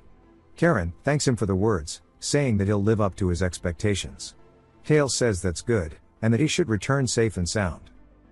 Karen says okay, and watches him leave, and he laughs, saying that he would punish him, asking if he really thinks he can suppress him just because he's the first prince, and he'll make that arrogant face twist in pain, telling him just to wait for the future. Back to the present, preparations are now ready. Karen tells Hans that if he causes trouble, he won't let it slide. Hans says his Mr. Clean is making a photo finish, and he apologizes for being late, thanking Karen for giving him another chance. Karen says the truth is he's bringing him to the capital just to throw him in prison, and he tells him he better not let his guard down. Asks if he's serious, and Hans starts to get a little notification, saying that they're all aboard. Hans tells Zeres they're gonna be heading out now, and Zeres tells both of them to make sure not to cause trouble in the capital, and Karen says anyone who sees them will think they're delinquents. Zeres says that a cracked bowl leaks inside as well as outside, but it's time for them to leave. Before they do, they hear Pale calling out to him, and he barely made it in time. He says that he didn't know he was here at the fortress, and Pale says that his grandfather called him here, but more than that, he wanted to see him once more before he left, also that his grandfather on his mother's side is looking forward to his arrival in the capital. Karen says that he can't wait to see him too, and he bets he's prepared a lot of gifts. Pale smiles, putting his hand on his son's shoulder, telling him to please return safely, and that he better not cause too much trouble. As they're about to leave, we see Tails hearing the sound of the train, and he looks out his window, saying that this means they're leaving. Somebody informs him that they have obtained information that the second prince's wife is plotting something in the capital, but he says it's not like he needs to get involved in this. The train leaves, and Karen says it was about time, asking Hans how long it takes to get to the capital. He says it's about 6 hours, and they'll be going through the Tabe Autonomous Territory. Karen asks what that is, and Leo asks if that's the unusual city where commoners directly elect their mayor, and unlike farming, commerce and industry are more developed there. Karen asks if that's the place where the most money circulates in the empire. Hans says exactly, which is why money equals class there, because they exercise influence in the empire with their vast capital, but they are also often severely checked by the lords of other regions. Karen says he recalls learning that sometimes serfs escape the tyranny of wicked lords and flee to the territory, but Hans informs him that they are friendly with their fortress, sometimes they even commission large-scale requests from their knights.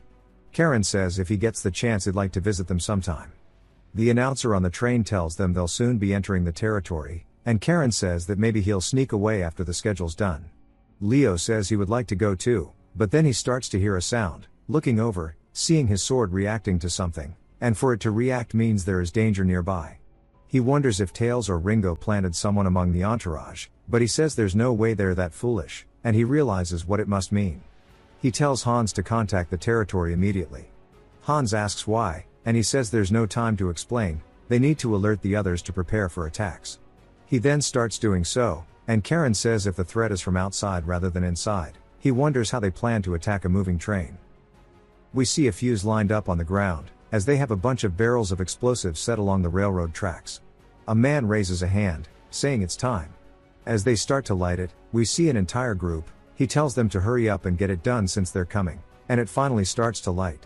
He tells them all to brace for an explosion, and the train runs straight into it, and the explosion is so impactful all the birds in the nearby forest flee. Back at the Tabe territory, they were talking about how the National Tax Service is really coming down on them. One of the dudes said that's because he got caught laundering money, and while they start arguing, both sides tell the mayor that he needs to speak up on this. The mayor, though, just says that he shouldn't have come in the first place, and he should have just retired after being the Minister of Finance, and he can't believe he accepted his position in the first place. He says that he thought it was an attractive city where opportunities were open to everyone regardless of status. In this place where commoners, merchants, and noble merchants clash every single day, it's just a complete mess of a city. A man then runs in, calling out to him, then he runs over whispering into his ear. He tells him that he may go. The other people at the table ask what was so urgent that they needed to interrupt their meeting, asking if it's related to their tax investigation. He says that it is not something as measly as that. As he strikes a match, they ask what he's talking about, wondering why he doesn't care about the taxes, then they ask if maybe it was cancelled.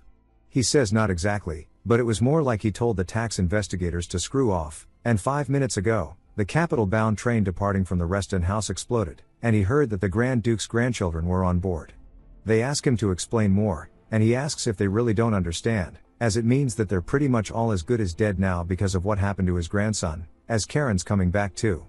He sits up, seeing Hans. Hans asks if he's okay, and Karen says that he's fine, as we see him bandaging Leo. Hans then asks for a report on the situation. They tell him that there was a total of 11 people injured. One is severe, and only the other 2 are lightly injured, and the severe injury is Dale. One of the other dudes says that there are 2 fatalities in their car, and Karen says the situation is so bad that even Ura is responding.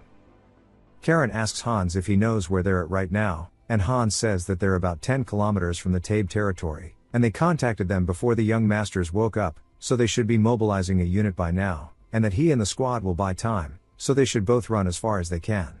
He asks Karen if he understands what he's saying, but Karen is just staring at his blade because it's reacting again, and he realizes that means that they're close by. Then he spots their feet outside the window. He tells Hans that he's sorry, but that's not going to be possible. Hans asks why not, and Karen says that they're the ones who destroyed the Emperor's precious railway, and they have committed an act no different from treason, and there's no point in them running from scum like that. He then asks Leo if he can still fight, and Leo says that he can, but his hair got worse from the accident.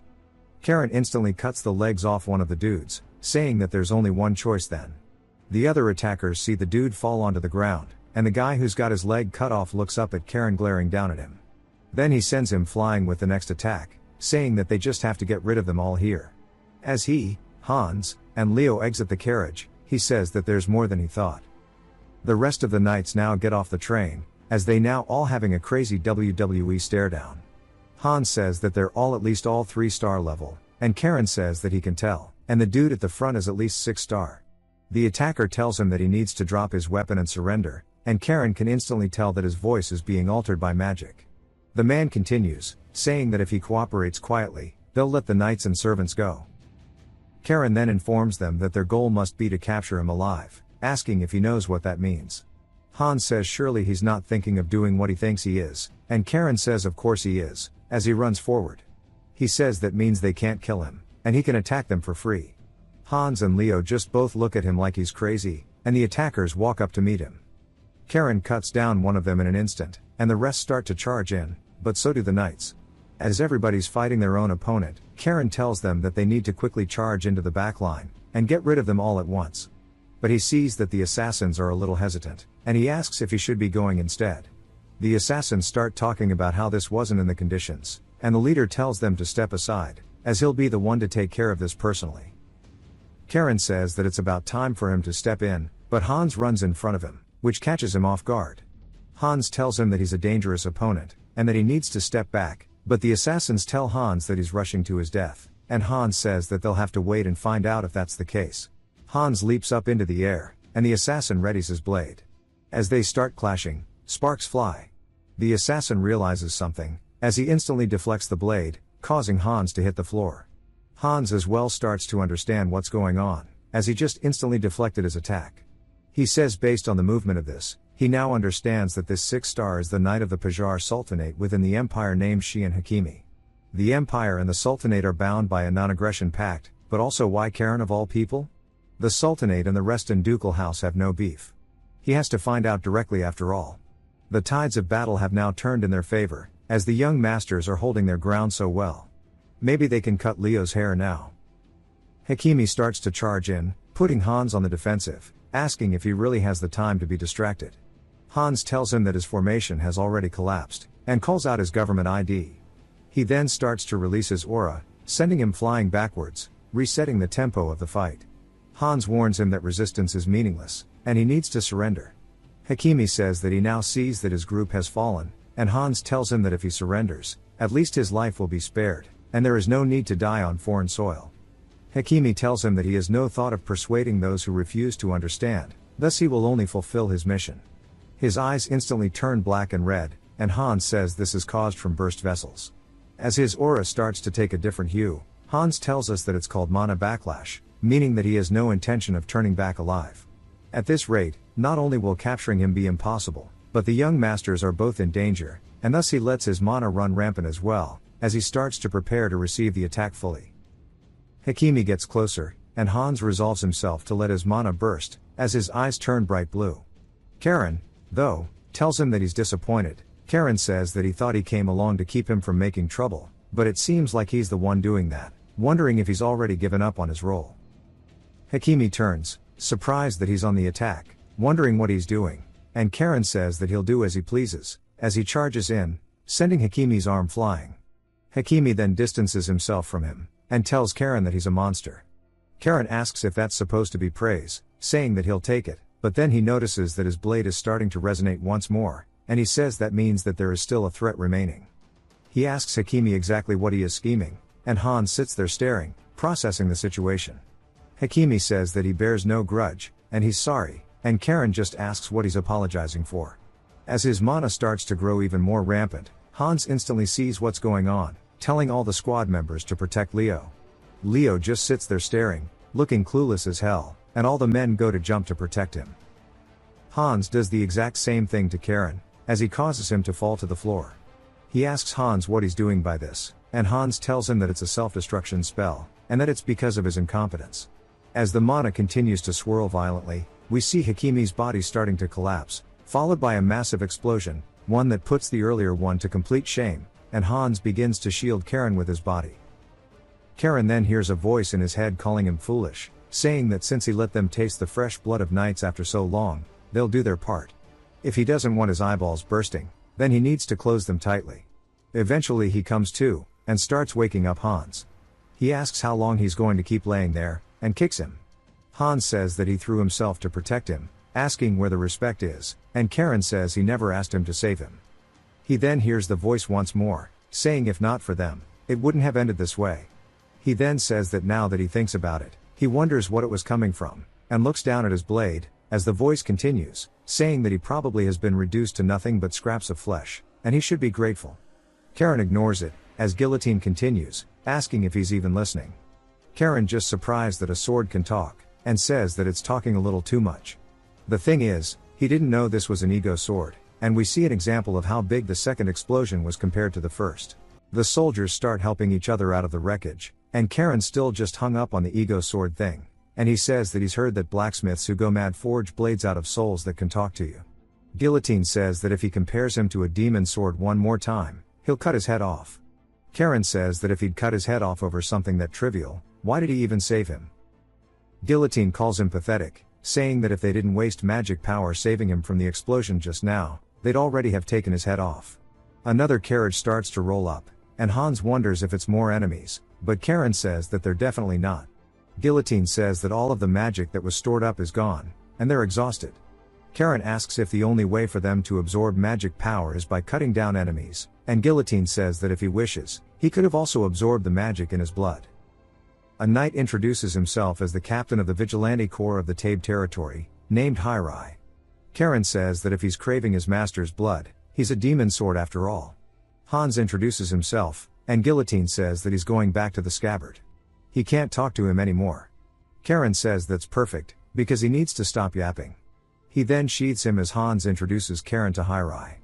Hirai says that the Tabe territory feels responsible for dragging him into such an unfortunate event. By order of the mayor, they are here to escort the members of the Great Dukedom safely. Karen says that he sees, and in that case, they have many injured, so they'll be counting on him. As they start hitching a ride in the carriage, we see Karen sitting in the back, drenched in blood. Hans says that he wants to double-check that he doesn't think they should just return to the fortress.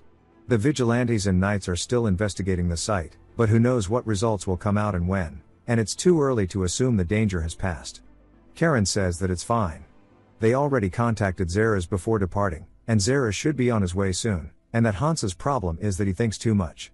The Imperial Guard from the capital must have departed too, so not to worry.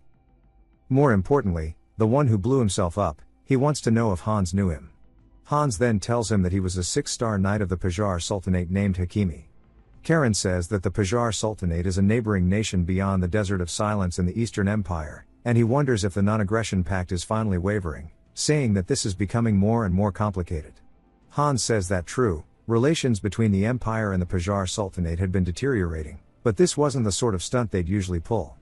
Karen says still, the mere fact that such a thing occurred is reason enough for war, asking Leo if he agrees.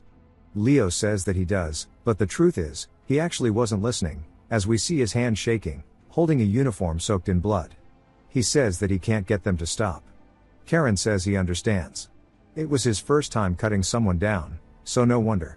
Taking a life is something that someone doesn't really get used to, but he must overcome it, as that's what it means to live. The guard peeks into the window, saying that the kid's hair is fucked up, and Karen says that it is, and then gets a look at the city saying that it sure looks nice, and Hans agrees. The mayor then welcomes them to the territory, saying that it's such a relief that they made it here safely. The territory will do everything in its power to uncover the mastermind behind this incident, and of course, they will fully cooperate with House Reston's investigation. He says also, but Karen cuts him off, saying that he knows that they had nothing to do with the attack. Hans says that's right, so the mayor can rest easy, and we learn that his name is Gren. Hans says that he seems quite different from back when he was the Minister of Finance. Gren tells him not to mention it, as he knows it too, and he regrets accepting this damn seat. He then apologizes for rambling in front of noble guests, and Karen tells him to speak freely, as he'd rather not hear stiff formalities from an elder. Gren asks how he could speak casually to the blood of the Great Dukedom. Karen tells him to show his sincerity by kneeling then. Gren says that he misspoke, and he'll gladly accept his kindness. Karen says that's good, and they should move somewhere else to continue the conversation. Karen says that they can do that. We see him pouring Gren a glass of wine, saying that they were attacked by some smugglers, because the attackers didn't use the power of the city, and they were attacked not by magic power but explosives that destroyed the railway, and that he knows that such explosives can be obtained without going through the armaments procurement agency. Gren says that's true. Karen says that the armaments procurement agency is under the Empire's strict supervision, so stealing its stockpiles of explosives is nearly impossible. But what if the explosives were smuggled in from outside the Empire? For example, explosives manufactured in the Qajar Sultanate? Gren realizes he's right. Only the Empire and the Qajar Sultanate are capable of producing high-grade explosives. Karen says that if some merchants of Tabe are involved in such smuggling, that would put him in a very difficult position. Gren is surprised that his reasoning is so sharp, and says that the likelihood of that is high. Karen says that if he didn't agree, he could be branded an accomplice, and with idiots running smuggling rings, it's too easy to be scapegoated. He tells Gren to keep one thing in mind. Gren asks what it is. Then Karen tells him that this incident has harmed both the fortress and its knights. Gren realizes he's being cornered, and he says that to be entangled with Reston, who repays favors tenfold and grudges 100-fold if he doesn't cooperate, he's finished. For now, he wants to change the subject, and he asks Karen how his father is. Karen asks if he knows his father, and Gren says of course, he's on brotherly terms with his father after all. Karen says that the sudden theatrics confirm he's a politician indeed. Gren sweats nervously, but says performance is the most important thing for humans. Then Gren's assistant barges in, saying that they finally got a call from the capital, and the barber to fix that kid's hair is on the way, but also, they sent people. Gren says it's about time the Imperial Guard departed. The man tells him that it's not only the Imperial Guard, but the Commissioner of the National Tax Service himself has departed, leading Special Division 1. Gren grows worried, because he's a man called the Demon King. His name is Commissioner Gale Paratoni of the National Tax Service, and he asks if Gale is really coming all this way on his own. He asks Karen if he already knew about this too, and Karen says yes, as his god-grandfather adores him. He'll put in all efforts to save his grandson. Elsewhere in the Dominion, people are out on the town, and they see a bunch of armed soldiers walking in, and in the back, there's none other than Gale himself. People in the alleyway spot them walking by, saying they didn't think he'd come so quickly. This is because this involves a member of his family, after all. Back at the mayor's office, they're asking why there's a sudden tax audit, and why it had to start tonight. There's no way that he expects them to undergo an audit without any preparation. Even if he's a puppet mayor, he should have at least bought them some time, and they can't deal with Special Division 1 of all people. Gren says that these bastards are acting like this even after all the leeway he's given them, wondering if they really don't understand the gravity of the situation. Karen tells them all that the mayor is correct. Not only did they destroy the railroad tracks, which are the property of the emperor, but the grandsons of Duke Reston, and personnel from the fortress were attacked, and it was done with explosives believed to have been smuggled through the merchant guild. Surely, everybody understands now what's going on. The merchants realize that they're going to be investigated, and one of them says that what he was trying to say was that they should have had time to prepare. Karen asks for the name of the dude speaking, and he says that his name is Viscount Humour of the Humour Merchant Guild. Karen says he sees, and he'll be sure to pass his name along to his grandfather, the Commissioner of the National Tax Service. They tell him to reconsider. Then the door cracks open as Special Division 1 is entering. Everybody's surprised to see Gale, and Gale says that as of this moment, they will commence a tax audit of the merchant guilds. The National Tax Service has been tipped off about circumstances of illicit wealth accumulation through smuggling and tax evasion. His Majesty the Emperor has ordered a thorough investigation. Karen says he truly is someone who suits a soldier's uniform more than a civil servant's. Leo asks Hans if Division 1 is really that scary, and Hans says that Division 1 is the department that deals with large merchant guilds and nobles, and since they deal with such high-profile figures, they can mobilize the Imperial Guard. Leo says that he guesses it's terrifying since you could get beaten for not paying your taxes. Gale then walks over, saying it's been 3 years, asking Karen if he's been well. Karen says yes, telling his grandfather he's happy to see him. His grandfather asks if he's sure he doesn't need treatment, and Karen says that he's fine. Gale asks if he has anybody in mind, and Karen says no. Gale says surely it's not a family matter. Karen says that his uncles would never have left a trace. On the other hand, the ones who planned this left traces for all to see, as if they wanted them to conclude that it was the work of the Qajar Sultanate, and they have no intention of hiding their identity. Gale pats his head, saying that surely he wants to find the culprits and condemn them himself, but as his grandfather, he's against it. It's not that he doesn't know of his talents, but the world is vast and full of strong people. Besides, there are still threats directed at him lurking here, so they should just stay put and go to the capital tomorrow morning. As His Majesty, the Emperor has also commanded it. The adults will take care of this matter. Karen says of course, and laughs, and says that he'll stay put right here. His grandfather, though, can tell that he has no intention of keeping that promise, because Karen is releasing aura from his eyes and laughing. At the residence of one of the merchants named Oh-hyun, they're hastily leaving, putting everything on their carriage. Oh-hyun runs out, asking why they haven't departed yet, wondering what they are doing. They say they're all done now, and his wife asks if he's really not coming with them. He says not to worry, as he'll follow soon, and as they leave, they tell him to follow quickly. He says that he needed to evacuate them first. Now he sees somebody watching from the rooftop, saying that the tail is on them, and there must be no mistakes, so to continue tracking. Meanwhile, Karen is cleaning guillotine. Zeres says to think he'd be polishing his sword in the middle of the night. He wants to know if he's planning to stir up some trouble again. Karen says that he didn't expect him to start nagging the moment he arrived, and Zeres just stares at him for a second, saying that he believes the commissioners forbid him from going out. Karen asks if he's going to try to stop him too. Zeres says that he's only here to deliver the head of the house's orders, and that he'll deliver them, so listen. He says that the moment he receives this order, he needs to find the culprits and make them pay in blood for the lives they took, and show them exactly what the laws of the fortress are. Karen starts laughing, and says that he was already planning on it, and he'll gladly accept this command. Zeres says that it seems that this night will be a long one. Karen and Leo start walking through town, and Leo asks if they really have to go this far. Karen says that if they want to meet the informant, they have to go to where the black market is held. Leo says he understands it, but he wants to know why he's the one playing a servant. Karen says it's because his haircut is diabolical, but also, if a pair of noble kids wander around without their attendants, it would only raise suspicion. He says he understands, but asks again why he has to be the servant. Karen says he already told him, and they should probably look into getting him a haircut on the way there. As they continue down the alley, Leo says that this place feels unsettling. Karen tells him that if he's scared, they can turn back now. A man then says that this isn't the kind of place young lords should be visiting. If they've come here, that must mean one thing. Karen reaches for his blade, but the dude says he was sent by Zeres, and that it's an honor to serve them. He introduces himself as Julio, and he says that they should move, as a carriage has been prepared. Julio opens the door, saying that there are soundproofing artifacts installed inside so they may speak freely, and it must have been difficult coming from outside, and Karen says that he knows he's from Tabe himself.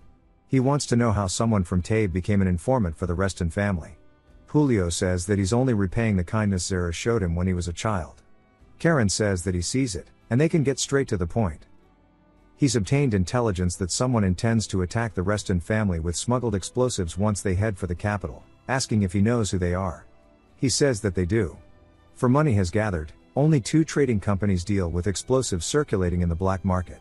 He shows them both of the companies, saying that the only 2 would be these ones, Kurua and Kaligo. However, Kurua seems to have firmly established itself in Tabe, and lately, they've been withdrawing from the black market. Karen then asks, what about Kaligo? Julio says that they are a company made up of former slaves, and they'll take on any job as long as it pays. He also learned earlier today that Kaligo's members left the city. Karen says that if it's earlier today and Leo finishes his sentence, that's around the time they were attacked. Karen says that it does make them very suspicious. A group of ex-slaves will do anything for money. There's also Kurua, who's withdrawing from the black market. Leo tells them that they don't have enough time to investigate both, wondering where they should go. Karen tells them that the answer is obvious. The more desperate they are, the more reckless they'll be, and they're going to go after Kaligo. Julio says that he'll escort them personally to the black market. Back to Gren's house, he asks Gale if he's sure that it's fine to leave the young master on his own. Gale says that his in-law went as far as sending him a letter to beg this of him, so he has no choice. Gale says that wolves have their own way of doing things, but still, he wants Tim to know that Karen actually asked him for a favor. He wanted him to find some excuse to hold his brother back. Without the Duke's permission, he would have moved on his own. Gale seems surprised, but Gren says not to worry, as he's already proven his skills. Gale reminds him that Karen is only 13, and Gren says that for a genius, age is just a number. This guy should be put in prison. Gale says that this is Tabe, after all, a place where danger could strike at any moment, and some companies here have even bribed central politicians to expand their power. And that he knows many of the powerful houses here are wary of House Reston, and Tabe is full of those who will do anything to win favor of those houses, as that's what this city really is. That's exactly what concerns him about this, and it's why His Majesty intervened here, to stop the empire from being run solely for the profit of such men. Gren says that he thought he'd get to enjoy his later years in peace, but it seems not. Gale says for now, they just have to wait for Karen to safely complete his investigation. Gren says there's actually one more thing he should know as well, and that Sir Mason is here in tape. Gale asks if he means the unyielding shield, Mason the 8-star knight. If that is true, then that's bad for them. Back to Julio, he says that they've arrived, and Karen asks if this is the only entrance. Julio says that it is, and Karen says that so in an emergency, they can just seal it off from the inside, and that's pretty chilling. He pulls up a book, activating a hidden lever, and Karen says this sure is fitting of a black market, and Julio says it's time to go down. As they do, Leo gets the feeling that they won't be getting in easily, as 2 guards step up to block them. They say it's been a while, asking Julio what he's doing here. Julio says that he's brought guests. They say that they know he only deals with big clients, but unfortunately, the chairman ordered that they take no clients today, and be turned back. Julio asks why, and they say it's just orders from above. Julio asks for the reason though, and they say that they don't know either, and just to leave while they're being polite. One of them starts to draw his blade, and Karen asks if he's really trying to cut them down. He then reaches for his own, telling him to try it, as he wants to see what happens. Leo asks why he's pressing him so much, but Karen continues, saying that if he's going to do it, then hurry up and draw his blade.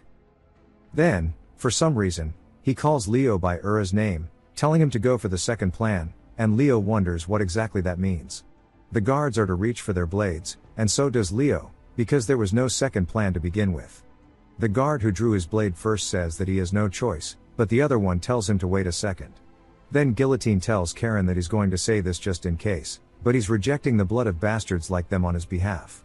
Karen asks how he's talking when he's not even pulled out yet, and Guillotine says that as long as he's touching the scabbard it's possible. Karen swings first, and the guard blocks the attack. Karen says it must be so convenient, and we see that the dude's sword actually got broken in half. The other guard asks what in the world he's doing, but he then freezes a bit because Leo charges straight in towards him. Julio says that it's just as he expected. This is the kind of skill he would expect from the young wolves of the Reston family. As Leo also disarms the guard, he tells Karen to give him a heads up next time he pulls something like this. Karen says that he looked like he was enjoying it. Julio says this is why Zeres had them roaming the streets of Tabe at night. Karen though continues, saying that he should get this hostage situation started. Julio calls him amazing once more. The guards ask if he really thinks he can get away with this and return safely. Julio is just surprised that a noble is taking hostages, and Karen says that's for him to worry about. The guard's chest then lights up red, and a woman tells him that's enough. She asks if they would mind stopping, as he's being too rough with her men. Karen asks if this means that the president of Caligo cares for her underlings. She says of course, as these people have been with her through the hardest times, which is why she can't let them be torn apart by some overexcited young wolf. Leo says that it seems like she knows who they are, but she welcomes them in. Karen says that's a good offer, but they don't exactly have a foundation of trust between them. So, hers are bored and will have to stay as his hostage. He says that he sure does have a fondness for taking hostages just as the rumors say, and she'll be waiting. She tells the guard named Cal to guide them well. Cal says that he'll do as the president wishes. Back to Gale. He says that if Mason is here, that means one thing, and that he is here with one person. Gren says most likely, and it would be the Emperor's bastard troublemaker, the 6th Prince, Levaleo. Gren asks what he's so worried about. Gale says that His Majesty personally removed Mason from the Imperial Guard and assigned him to protect His Highness, the 6th Prince, but he's someone whose actions are incredibly difficult to predict. Gren says that since he's a mage, it's likely he just came here because of the wide variety of goods distributed here. Gale says he's worried about the possibility of him and Karen running into each other. Gren says surely nothing would come of it, but Gale warns him that Karen is the type of person who will make trouble even when there is none. When they enter the room, Karen is surprised to see a kid with a gold mask sitting on a couch. He puts his cup down, asking if he is Karen. He says that he knows him, but more importantly, the power he's feeling from the guard behind this man is something that belongs to a master who has achieved the 8th star, just like Zeres and Sabina. There is only a handful of 8-star masters in the Empire, so who could he be? Leo notices it well, and Karen says that he's definitely no ordinary master. And he says surely he's not the president of Caligo. He says no, he just came to see his sister. He says if that's the case, this means he's the president's younger brother. He says they're more like sworn siblings, but it's nice to meet him. Karen says that if they're sworn siblings, in that case, he'll press his luck as he charges in using one of the fortress's techniques. Everybody's just surprised that he'd do something so crazy, and the kid starts laughing. And he tells Mason to look, as he's become a hostage, as this is none other than Levalio. He says this is more thrilling than he thought, and he knew it was a good idea to come to tape. Levalio then asks if he's going to make a death threat or some kind of ransom next, but Karen starts thinking about it, saying that he has golden hair and jet black eyes, as well as an 8th star knight named Mason. That means that the one he is holding is the 6th prince. Levalio asks if he wants to go with overthrow of the imperial palace. Karen says this guy is definitely not sane, and his sister finally enters the room, saying that she sees that he swapped hostages while she was gone. We see that she's actually an elf too, and she wants him to explain what's going on. He says that he swapped him for a more expensive hostage, asking what she thinks. She says that she doubts he is all that expensive, but wonders why he's suddenly using formal speech.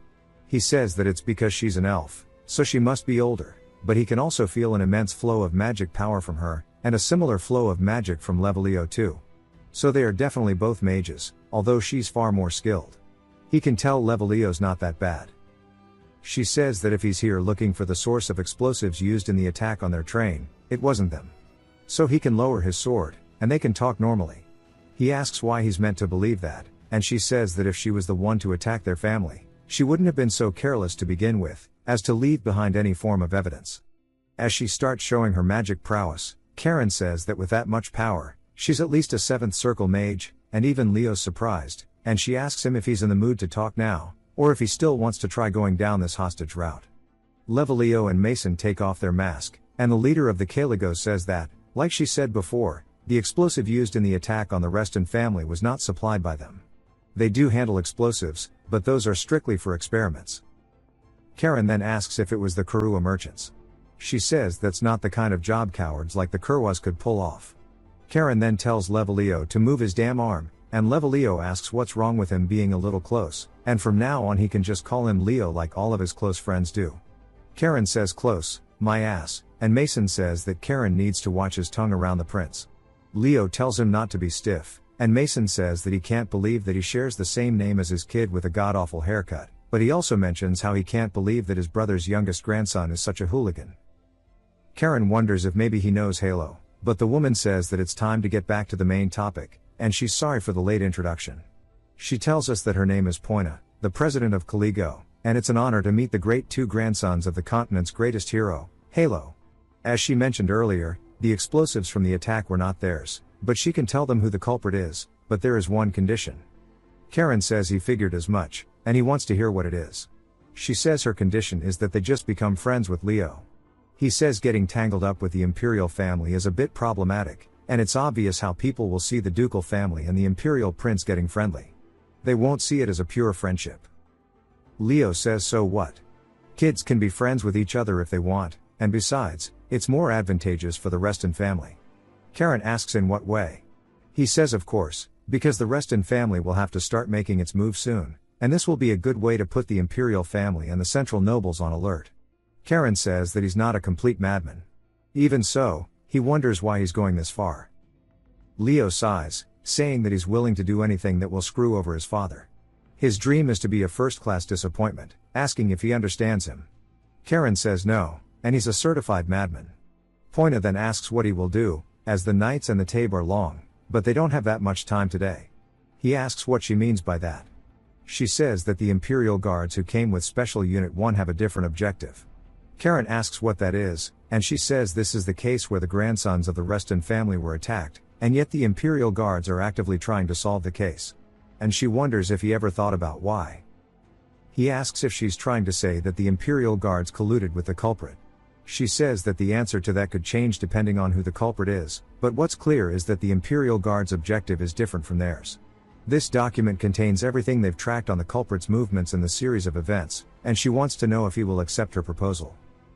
He stares at her, and later we see people moving around more boxes, as Oh-hyun watches, wondering if they can go any faster. We learn that he was actually going to be granted a noble title, and that all the evidence against him would be taken care of after the attack. He says that the title he yearned for is right in front of him, and now he's the one who's about to be taken care of himself. It's all because those damn brats survived the attack, but maybe it's a blessing in disguise, since he got to evacuate his family first. A man then runs in, saying that the knights are storming this place out of nowhere, and Oh-hyun gets nervous, asking if they are the Imperial Guard. We then hear Karen, saying that the Oh-hyun merchants are hard at work, even at night. The assistant tells him that's not the Imperial Guard, and Karen says it's quite a busy household he is here. Oh-hyun recognizes him from the Reston family. Karen says that's right. He's the good-for-nothing noble that he tried to get rid of. Then he says that for a man who's tried to take another life, he seems to care an awful lot about his family. Zeres says that he's brought what he asked for, and Karen thanks him. He then holds up a bloody bag, asking Oh-hyun if he's that curious to see what's inside. Oh-hyun panics, asks if that is his family, and Karen tells him that if he's so curious, to take a look for himself. When he opens the bag, what he sees are the hand members' hands of what he assumes is his family, and he starts breaking down. Karen slaps him, telling him to stop making a scene, asking if he really thinks that those calloused hands belong to his family to begin with. Oh-hyun asks if not his family, then whose hands are they?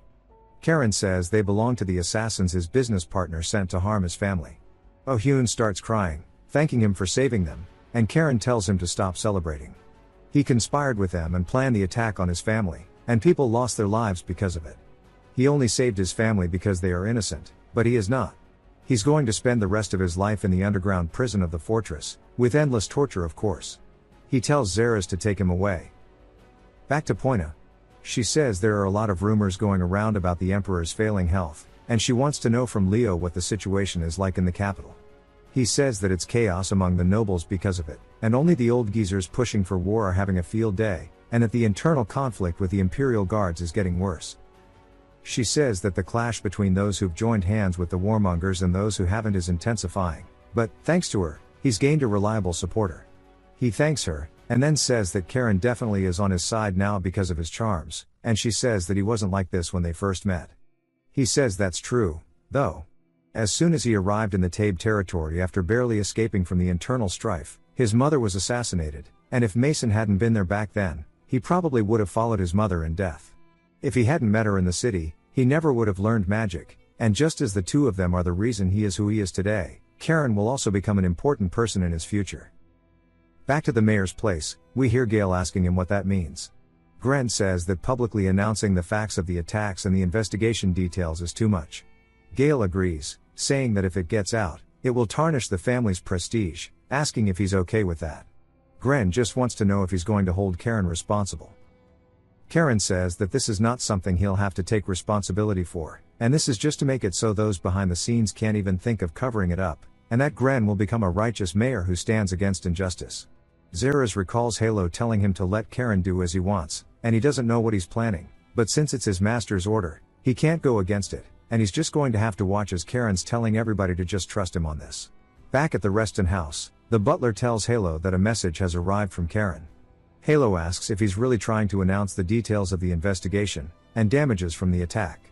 The butler says that's correct. And then Pale enters, asking if he's been called for. Halo says yes, as a message from Karen just arrived, and he tells him pretty much the exact same thing he just read.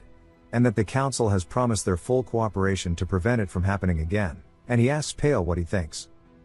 Pale reads it out, but says that this is a plan that could shatter the political balance in Tabe, and this is about giving power back to the mayor, who was nothing more than a figurehead until now.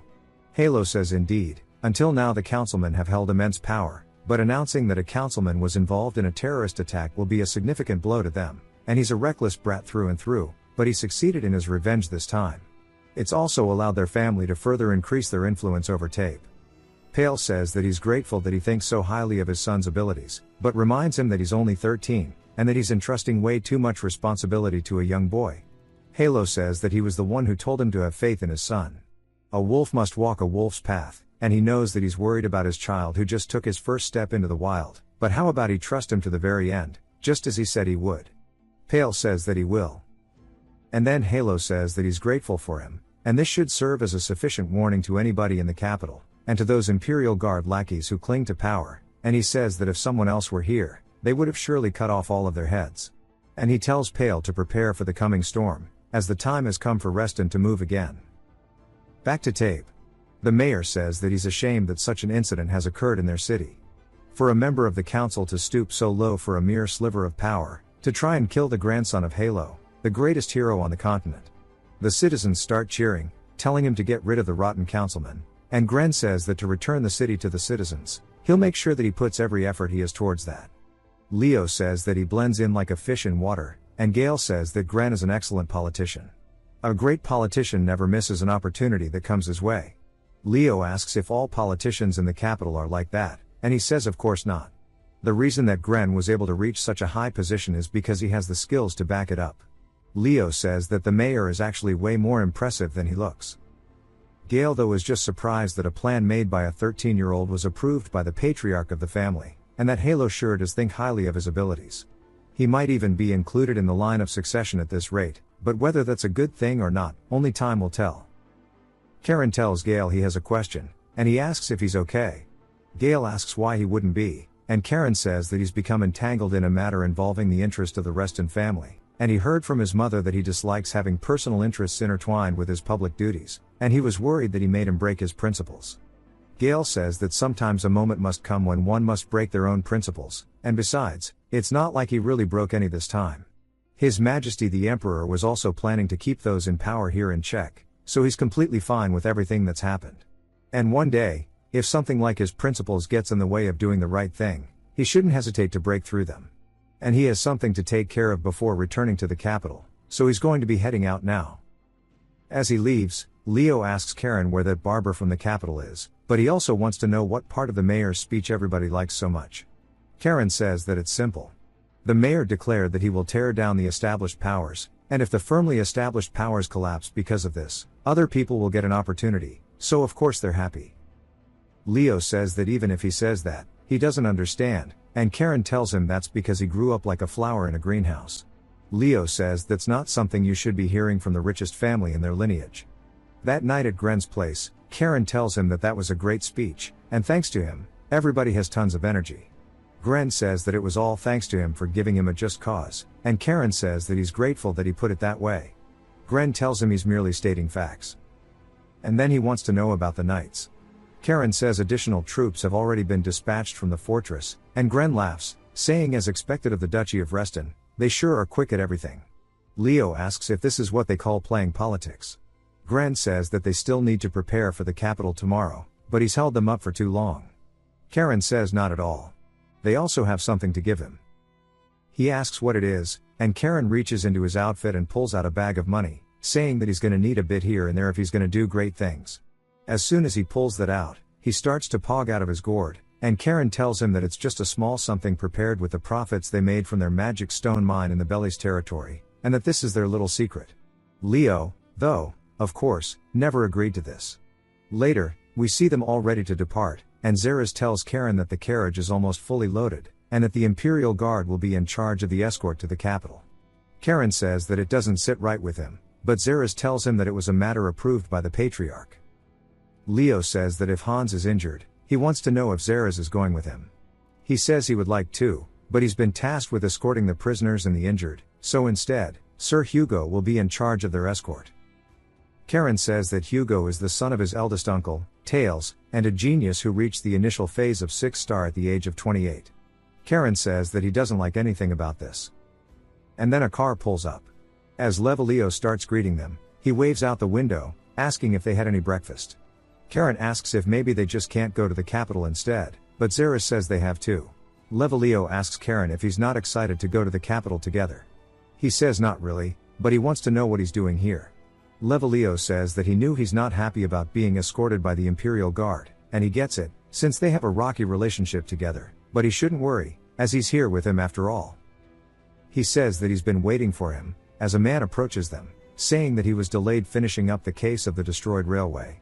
Levaleo tells him that's okay, and we learn that his name is Ryuk. He says that they should start with introductions, and introduces Karen and Leo. Ryuk then introduces himself, saying that they can just call him by his name, and it's an honor to escort the scions of House Reston to the capital. Karen says the reason why the Imperial Guard isn't actively investigating the attack on the duchy is because they are probably in on it, just like Poina said. He asks if destroying the railway is really that important. Ignoring an attack on the descendant of the very family that put the emperor on the throne is too much. Ryuk says that destroying the railway which His Majesty owns, is plenty of reason, so naturally, the Imperial Guard must prioritize investigating an act of treason. Karen starts to get annoyed, saying if that's the case, he must have been busy, so they'll accept it for now. Levalio says that the conversation seems to be over, so they should depart already. Ryuk says of course, and Zeres tells Karen that he endured well, as there's no need to ruin their relationship with the Imperial Guard, before they even find out who was behind the attack on their family. Karen says that he's right, for now at least, and it's only a suspicion, but if he finds proof that the Imperial Guards are acting as lapdogs for some other influential family, he'll crush them himself, and he can't believe that the Imperial family might be acting as mere servants for some nobles. Even when he was forced to sell his soul to a demon, he never stooped that low. Karen though, on the way there, says it's quieter than he expected. Levalio asks if he wanted to chat or something, and Karen says no. Levalio says that he was curious about the mayor's speech of Tabe, saying that he knows what he's doing, and that he's trying to make the mayor the center of power instead of the council, and he's trying to use his family as the backing for that. Karen asks why he thinks such, and Leo tells him that all that talk about justice was nothing but a pretext. While re-establishing the prestige of the Reston family, which could have been shaken by the incident, it turned out to be a brilliant move to gain a reliable ally, who will be useful in the power struggles to come, and he knows that was his plan all along. Karen says that it looks like all the time he spent cozying up to the black merchants wasn't a waste.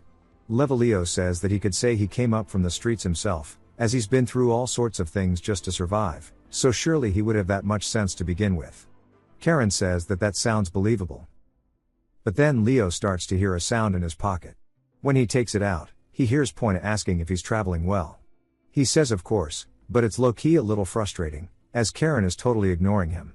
She says that he shouldn't try fighting too much, as they're meant to be friends. Karen says they're not though, and she asks what happened to their deal. He says he never agreed to it, as he needs to hear the conditions first. She laughs, saying that he got her there, but he should consider it, as her proposal won't be bad for him either. He says that they lack the mutual trust to be making such statements. She asks what he means, and he says that if he were to join hands with a merchant guild run by an elf without permission, his head could be on the line with the elders. She says that he's misunderstanding something. She wants to partner with him, not his family name. He asks why that is, and she says it's of course because good products are always worth investing in, and of course it's also true that Leo needs a friend. Karen says he doesn't like that last part the most, and she says that if he needs more trust, to just think of the information she gave him as a gift, and if he ever needs anything, to contact her through the crystal spear, as that's all she has for now.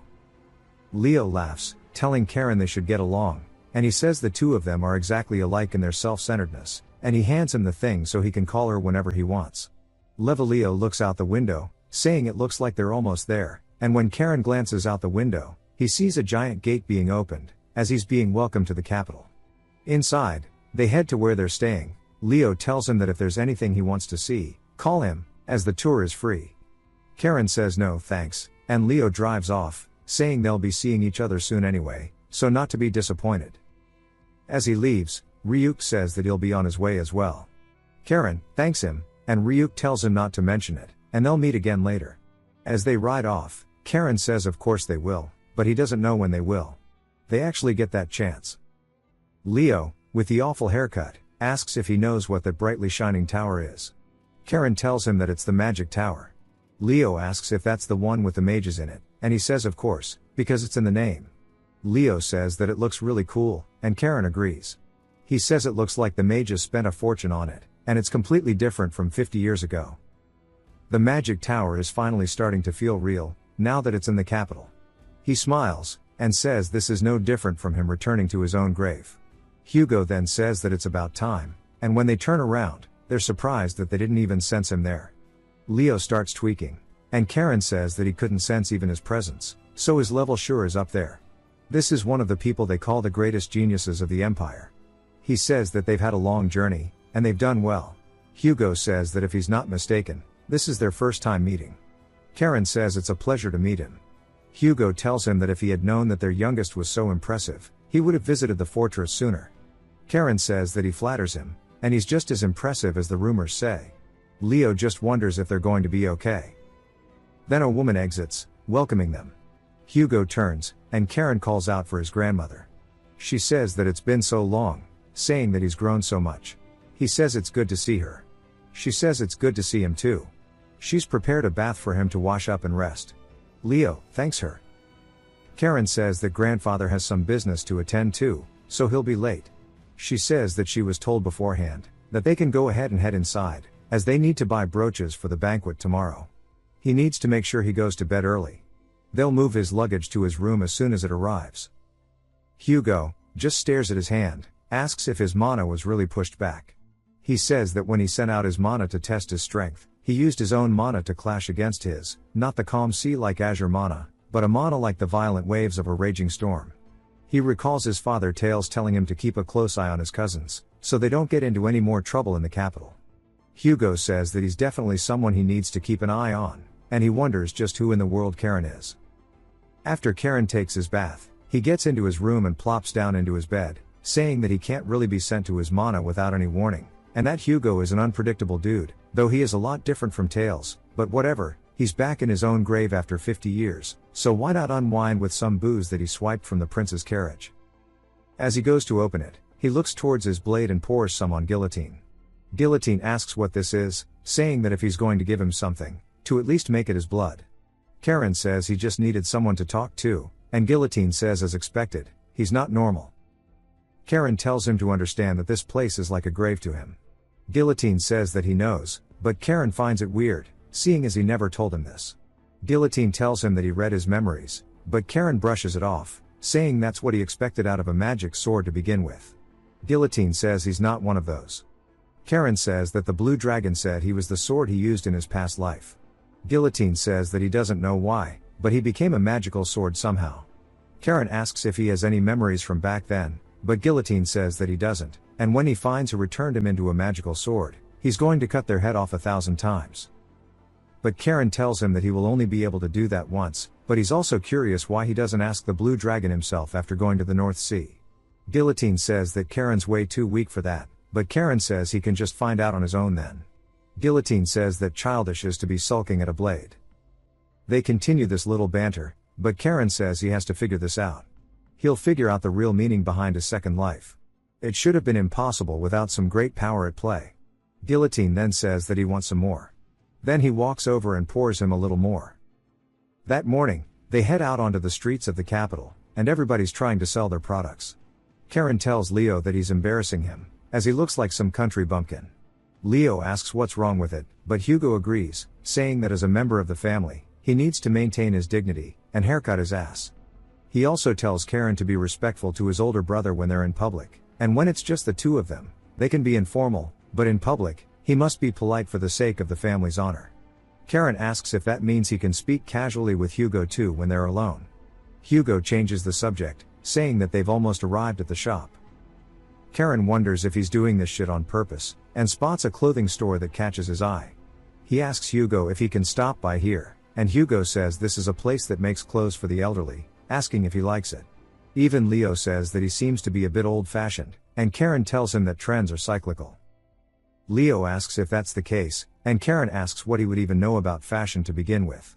Leo says that it's not like he doesn't know anything, but Hugo finds it a bit odd as they enter the store.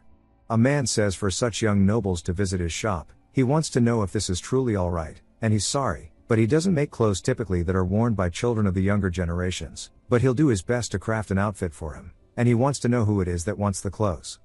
Karen says that it's for him, but he recognizes the old man, as when he was back as Kane, he was way younger, and he says that he told him many times that his outfit was very hard to repair. Karen says that he's sorry, but his skills are so good, he can fight without holding back. The kid says that if he just needs it repaired by next week, he can get it done, and he's really hoping for a quiet day. He's now taking Karen's measurements, saying that since it's for the Grand Duke's grandson, he'll put in his utmost effort. Karen's surprised he recognized the family instantly. He says of course it would be harder to not recognize their crest, as this was a regular spot for Sir Kane, a close friend of the Grand Duke. Karen asks if he remembers much about him, and the old man says of course, as he doesn't know how he was to the others, but to him, he was a very warm person, though he's sure he never even knew his name.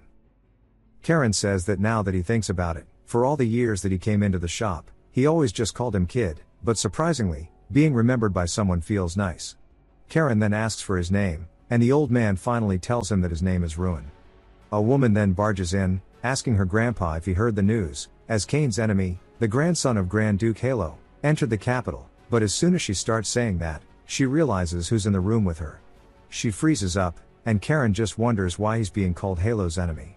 If you've watched till the end, comment, "Good doctor," to let me know. Subscribe for more videos like this, leave a like or a comment to help the channel out. Thanks for watching.